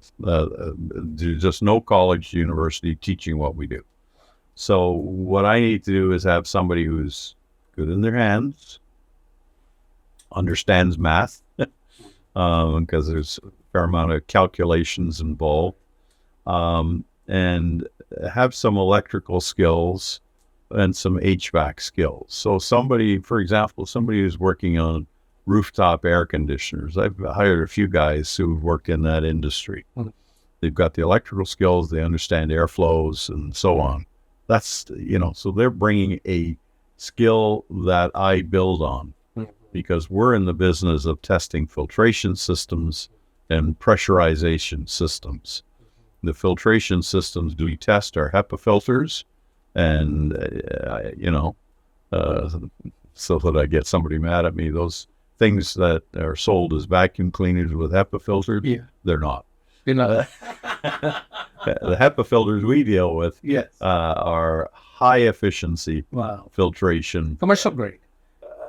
Beyond that, beyond that, and so I can recall, when you do some testing of these filtration systems, there's a huge differential with filters, because what we're filtering is particles at 0.3 microns and less. Yes. And to give you an example, if you think of that cubic foot of air in front of your eyes, right here in this room, there are probably 300,000 particles of dust floating in front of your eyes. Wow. And you can't see them. You can't see them. And you can't see them. Well, the filtration we're dealing with gets that down to less than 100. Interesting. And you can't see them. Yeah. So, Rene, hiring the technical labor is the hardest problem on the industries. Yeah. From the construction to the trades to definitely your industry too. So if somebody is in high school or somebody's in the college level and looking to get involved in the biohazard protection industry and something industry that you belong to, so what message you want to give it to them? Like, what courses do they take, and so they get ready for you? Whether it's for me or some other industry, I think those who graduate out of technical school have a much better opportunity to find good jobs than those who graduate out of university with a general degree. If somebody comes to me and says, I got a BA in English, a general BA, or I got a diploma from Durham College in the technical course, I'm going for the Durham College graduate all the time. Okay. You know, and it seems to me that you need to somewhere choose the field you like. Mm-hmm. So if you want to be involved in as an electrical technician, then go to a school that teaches you how to be an electrical technician or an HVAC technician. There are schools Yes. who specialize in certain fields. You know, if you want to be a social worker, go to a school that specializes in being a social worker. You know, all of these careers are very worthwhile. But in my business, there's no value in me hiring someone who's got a general degree. Yes.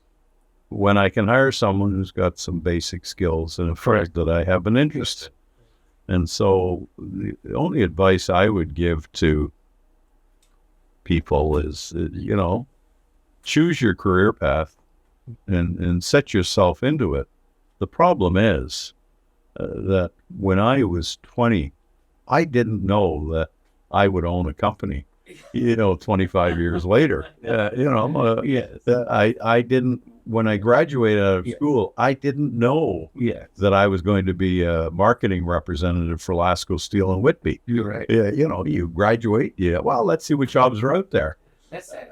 And I got a job, and fortunately it was in the right field. Well, it wasn't, because I was hired to work in the plant. Yeah, that's what I say. And when I got there, well, this is not for me. Yeah. And, you know, and fortunately the company was big enough. But at least you got the hang of it. What's involved in the core of the steel, it was in the forging process and the melting process. That makes you a good salesperson. That year was valuable to no end. Here we go. You know, even though it's not for me, it was really valuable. And I would say the same is true in the business we're in. You know, I'm looking for a sales rep. We don't have a sales rep in the company I'm at. I never have had a sales rep. And so our business has grown in spite of the fact that nobody's out there selling the business. There's no sales director? I don't have a sales team. I'm at.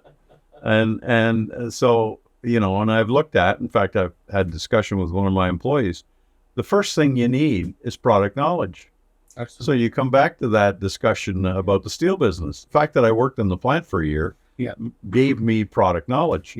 And I would say in my business, the same is true. If you work in the business of testing and certifying equipment, then you've got product knowledge. You know what a HEPA filter is. You know what a containment device is. You know what room pressurizations are. You know what a clean room is. And so, you know, how do you get to that position? Well, you know, like I did, come in through the front door, decide if that's the place to be, and set your timelines. Going from the steel business to a controlled environment. I mean, they're totally unrelated. Totally unrelated. You know, but it worked. Yeah, you know. So. Yes. What was the biggest challenge you faced in running the contest organization, and how did you overcome that?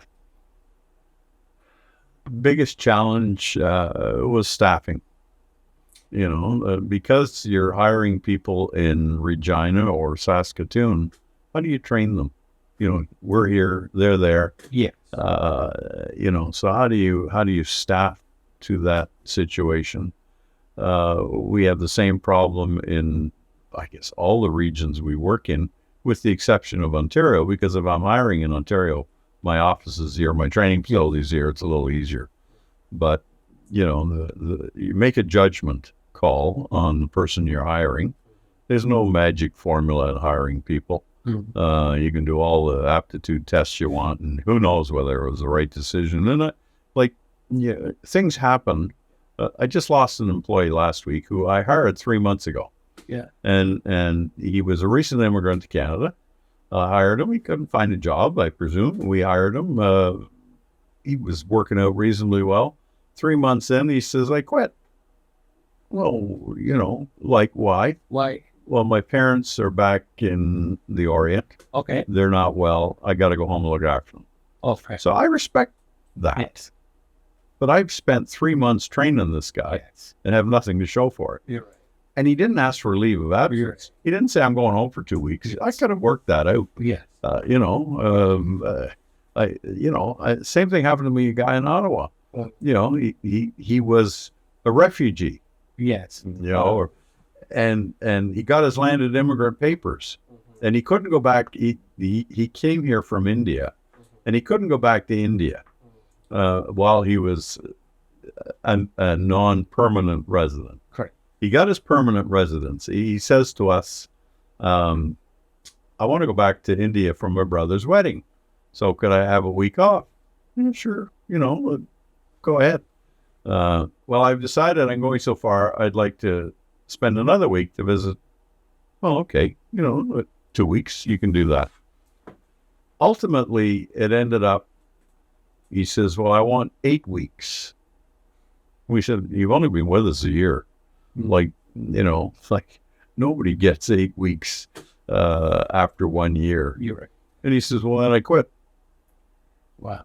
Yeah, and It's difficult. That's difficult. Like, even the CEOs don't get 8 weeks. I'm lucky if you get 8 days. And so to me, the staffing is the biggest challenge. Yeah. And it was not that because actually he didn't quit. Mm-hmm. He said, I'm going for 8 weeks. And we said, well, if you think that you can tell us when you work, we're letting you go now because we have no idea when you're coming back. We need to fill this position. Yeah. And he started to cry because, well, you fired me. Well, like who in their right mind thinks you're entitled to 8 weeks after 1 year of work? Right. And you're if you had told us a year in advance that, look at, when we made the decision to hire you, if you had said to us, the minute I get my landed immigrant status, I want to go back to India for a short period of time. Yeah. But he couldn't even guarantee that he would be home after 8 weeks. We said, we can't keep, we're not keeping your job open for you. It's very hard. And maintaining that is half the battle. Yeah.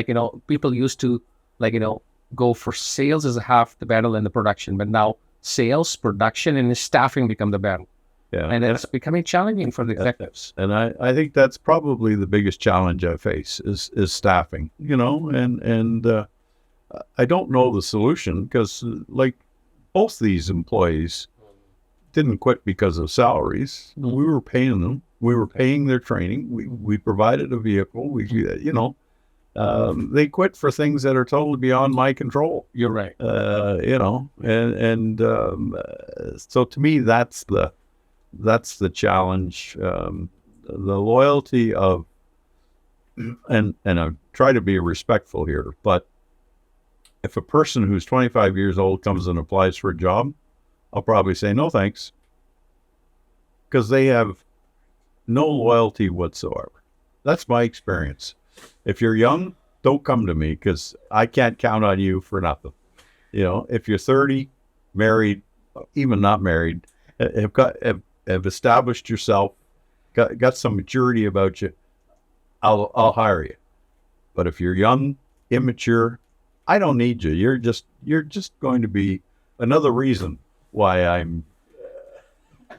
Rene, I'm glad that you say this, and the young audiences are going to listen. And let me try to emphasize on this more. So what Rene is saying, basically, he's not discouraging the youth forever. The issue is not the youth; it's their mindset. They are getting into the organization basically thinking that, they can do the job better than the staffing and the owners and stuff like that. It takes decades. It takes Rene 30, 80 years of him running the corporation. Before that, another 30 years of serving the government organization, semi-government organization, and other private organization to get to the maturity level. So what's the struggle of the gentleman and the successful business owner in Canada like Rene is that we need young people, but they need to have a bigger mindset. They need to have a sensible mindset, mature mindset, ahead of their age. If you don't, and that's a struggle I find that in our industry, in design, marketing, and consulting side of the industry, young folks are coming in with over expectation under delivery. I see you got to think over delivery, and then you expect overpay as well. Think about my comment at the outset about housing. Yes. Same thing. Young people expect 4-bedroom house with marble, And You're right now. you You're know, right now. our first TV was, I would show my age here, but it was a black and white TV. Yeah. Now if it isn't a 56-inch or a 65-inch screen, Yeah. I don't want it. Geez, I was happy with a 12-inch color TV. So we are setting our expectations without, putting the hard work in. Yeah. And honestly speaking, a lot of respect to you, Rene. You put a really great hard work. And I tell you, the hard work, like entrepreneur, like yourself, couldn't make it in life without a good wife watching the home. Well, listen, she did more to raise the family than I did. There you go. I never ever had to worry about what was happening at home while I was away traveling. She was always supportive, and she didn't hesitate to point out that I might have made a mistake. Usually I didn't, but she didn't mind telling me anyway. And as good husband, we accept it. Honey, it's my mistake anyway, so I'm sorry. But it's the same great story, John Henry said it too, his wife, took care of him. And in the, in a regional church luncheon too, a few weeks ago, he admitted it in front of 300 people in the full room. If I wouldn't have a good wife, I wouldn't be here. So I wanted to highlight the importance of good wife for men as well. Good spouse, either wife or the husband. If somebody not taking care of the house, the other spouse could not be able to make it in the life and the business. So it's great. So bravo to your wife. It really is. And whether it's the world of politics or being an entrepreneur or being a volunteer, it's a family commitment. Yes. And although that person in the family may not be directly where you are, they're supporting you from behind. They're the spine. Without the spine, you cannot move. So they play a really important role. And Absolutely. June's done just a fabulous job. Yes. And I'd say some days I think she's happy to see that I'm going out of the house. So, That's great. That's great. And you know what? I could have the June interview too sometime if she ever wants to do it. I met her, a month ago in a local luncheon, and a wonderful lady to talk to, a decent lady. Now I'm going to talk about a little bit sensitive topic of your family, your youngest daughter, Emily. As you mentioned it, in your notes that she passed away earlier than as expected. So please. Well, she was our youngest daughter, Emily, and she unfortunately got some bad fentanyl and died from that cursed disease that's going on out there. She was addicted, and she had a really good job. She owned her own house. I mentioned that to you earlier. So she was quite successful in what she was doing. But one time she was playing baseball and hurt herself. And the doctor prescribed Percocet, which is a similar drug to OxyContin. And so she got addicted on that drug. And unfortunately, that addiction played with her for some time, but she was able to overcome it almost on her own, with full credit to her. She then was diagnosed with thyroid cancer, and surgery took place, and they prescribed OxyContin. And lo and behold, she was right back at the addiction again. And she struggled with that. I'm not sure that June and I necessarily knew as much. They don't come home and brag about these things, and her two sisters, I'm sure, were more aware, but don't you dare tell mom and dad. So kind of a confidentiality thing between sister. Anyway, it really got serious, and say the doctors put her back on OxyContin, and so she struggled with that as an addiction. It's readily available on the street, and I guess at some point, although they didn't say she lost her job because of it, I believe, it certainly played a major role. in the job she had, which was a really good job. She was a specialist on this ASP, which is kind of a software program dealing with supply chain issues. And she really knew her stuff. Had no trouble finding other jobs when she lost the really good one she had. But the addiction got to her. And she was off on... finally, she acknowledged she had a problem. She went to a rehab center, which was really a great center. Came out of it, and they had said to her, "We don't think you should come home just yet. We think you ought to stay another week or two." And I was due for some surgery at the time. And so she, for whatever reason, decided to come out because she wanted to be there. She came out. 3 days later, she was gone. And she died at home at our house, because when she came out, we said, "Well, come and stay with us." And you want to have trust. And so, although Emily had her own car, and she still had her own house, and, well, I want to go to the house for 10 minutes and pick up something. I can only assume that in those periods when she went out, she must have went somewhere, maybe at home, for all I know, and got herself a fix and took it and died, and it was as quick as that. Neither June or I were home at the time, so I came home because June had said, "Emily's not right." So I said, "I'll be home in an hour or so." Anyway, June had to go out, so she went out. And I said, "I'll be home about an hour." Well, when I got home, she was gone. And so very difficult. And you look back and you say, are there things that you could do? We didn't prescribe the Percocet.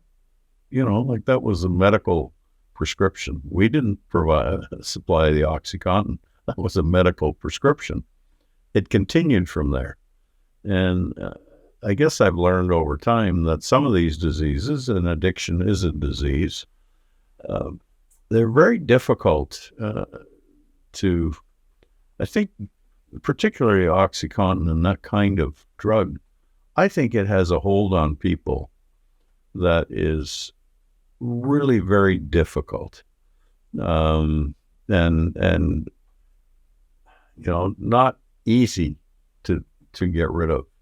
And I think your body, even though Emily had been sober, if you want to call it that, or drug-free for a period of 6 weeks, I don't think the craving left her.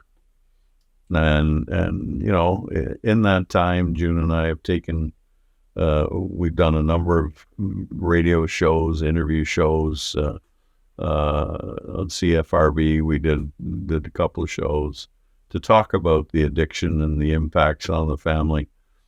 We've also gone to the rehab center, and we continued to go there for about a year after Emily passed, because they'd have a session for friends of inmates, or not inmates is the wrong word, but for patients who were in the facility.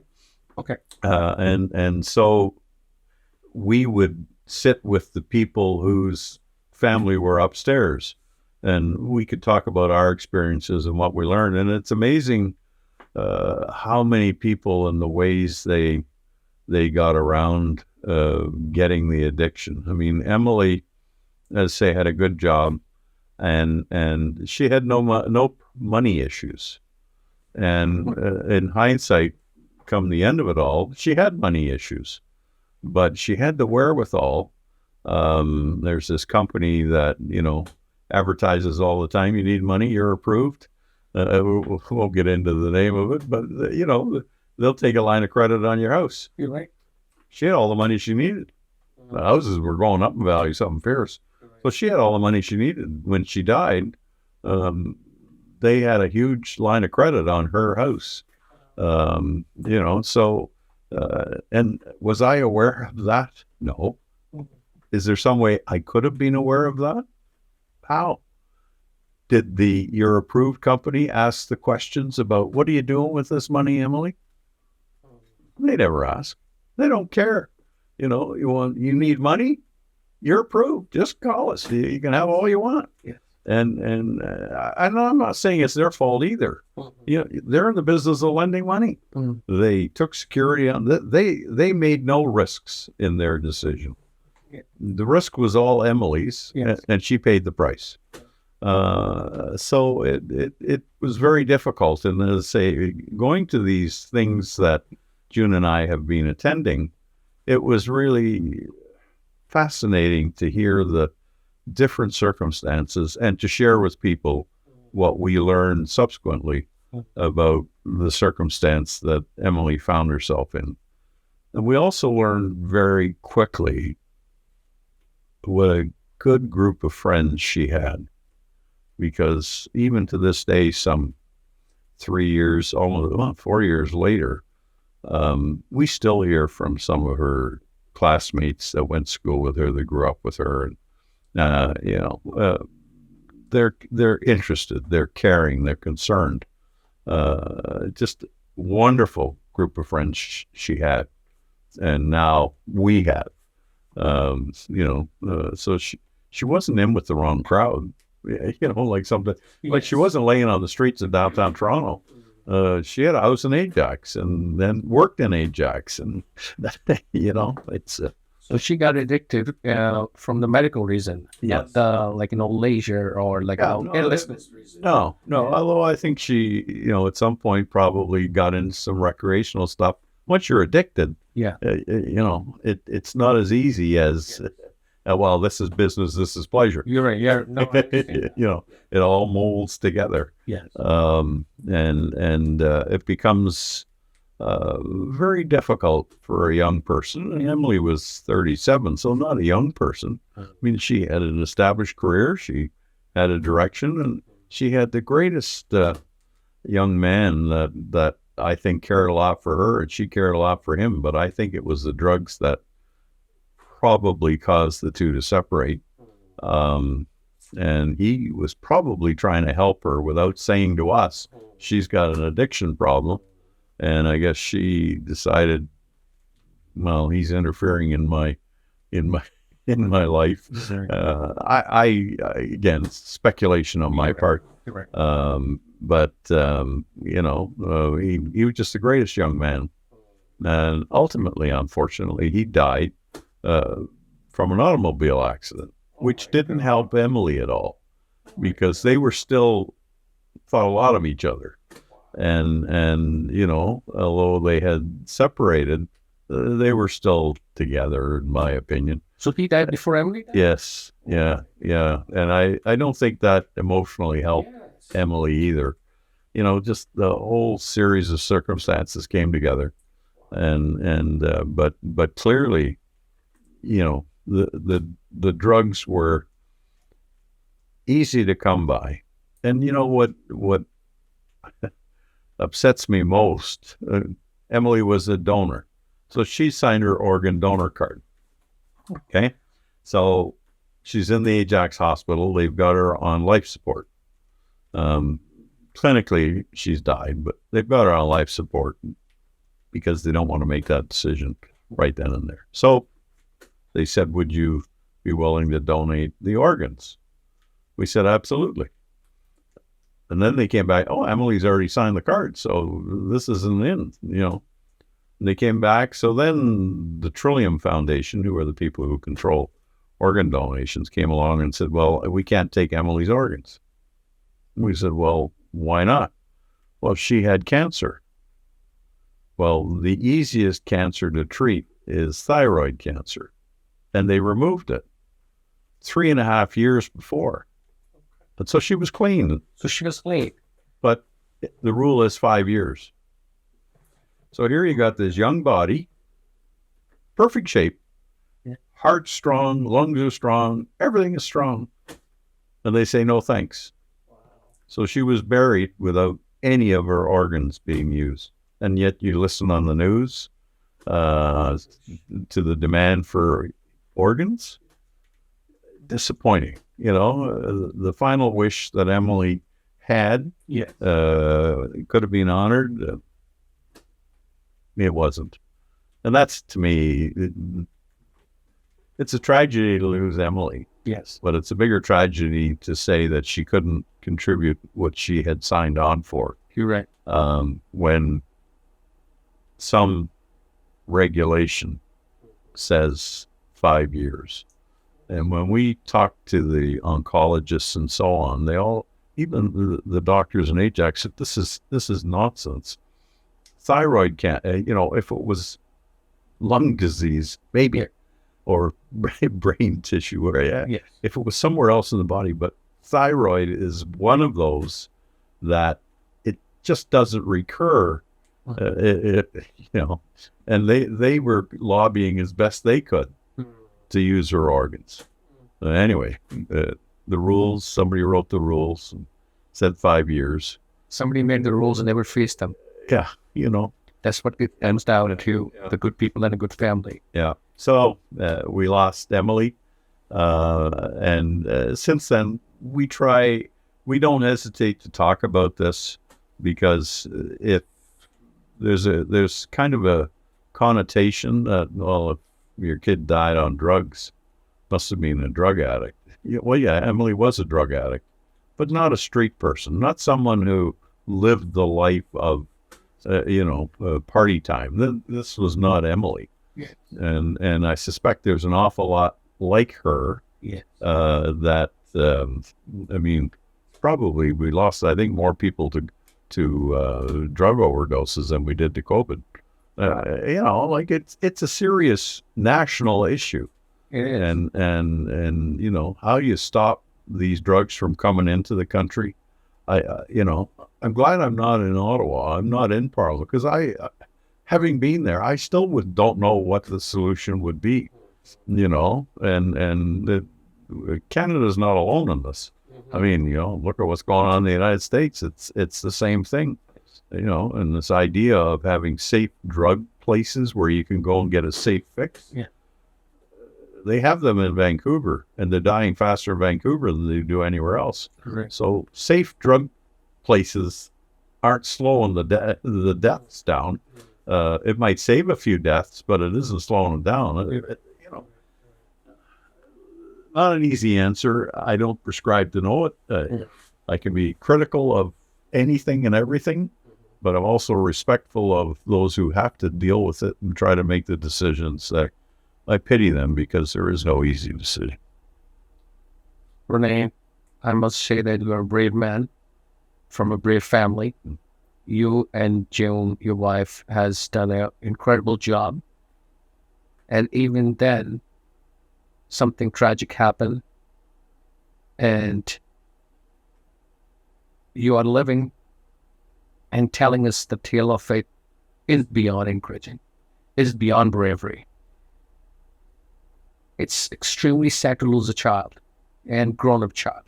If the child is born at the birth of the first 10 days or 30 days, complications of the pregnancy, or premature birth. I was talking to you about. That's understandable, digestible, livable. But grown child memories, it's just, you just cannot undo it. So I give all my condolences and support to you and your family, and I'm available for anything that you ever need. If you need a good person to talk to, or anything that I can be able to do in my capacity, please do it. And I wish we should make a documentary about it. Well, certainly, this is not the first show I've done where I've talked about Emily and her. And I do find, I've had, because I guess I'm in the public profile more so than the son, I've had people call, and June and I have talked to them, because they've gone through the same experiences. And it's interesting that at Emily's funeral, one of our nieces said to her mother, "That's me. I got to do something." Yeah. Because she realized the path she was on. Mm-hmm. And I guess you just don't know. And subsequent to us losing Emily, the number of people that I have spoken with or two. And the same with June, knowing people who have kept it quiet. Don't talk about it because it's it's a blight on your reputation, whatever the logic is. Keep it quiet. Well, losing Emily was bad enough, but losing Emily and knowing that you didn't do anything to help somebody else, You're right. That's even worse. Yes. And it's not easy to talk about. And there are days when June and I have memories, and we go to the cemetery often, and and share our time with Emily. But it's what you got to do is you got to pick the best of it. And the best of it is now, how can we help somebody else? That's it. Yes, because there's nothing we can do about the past. Yes.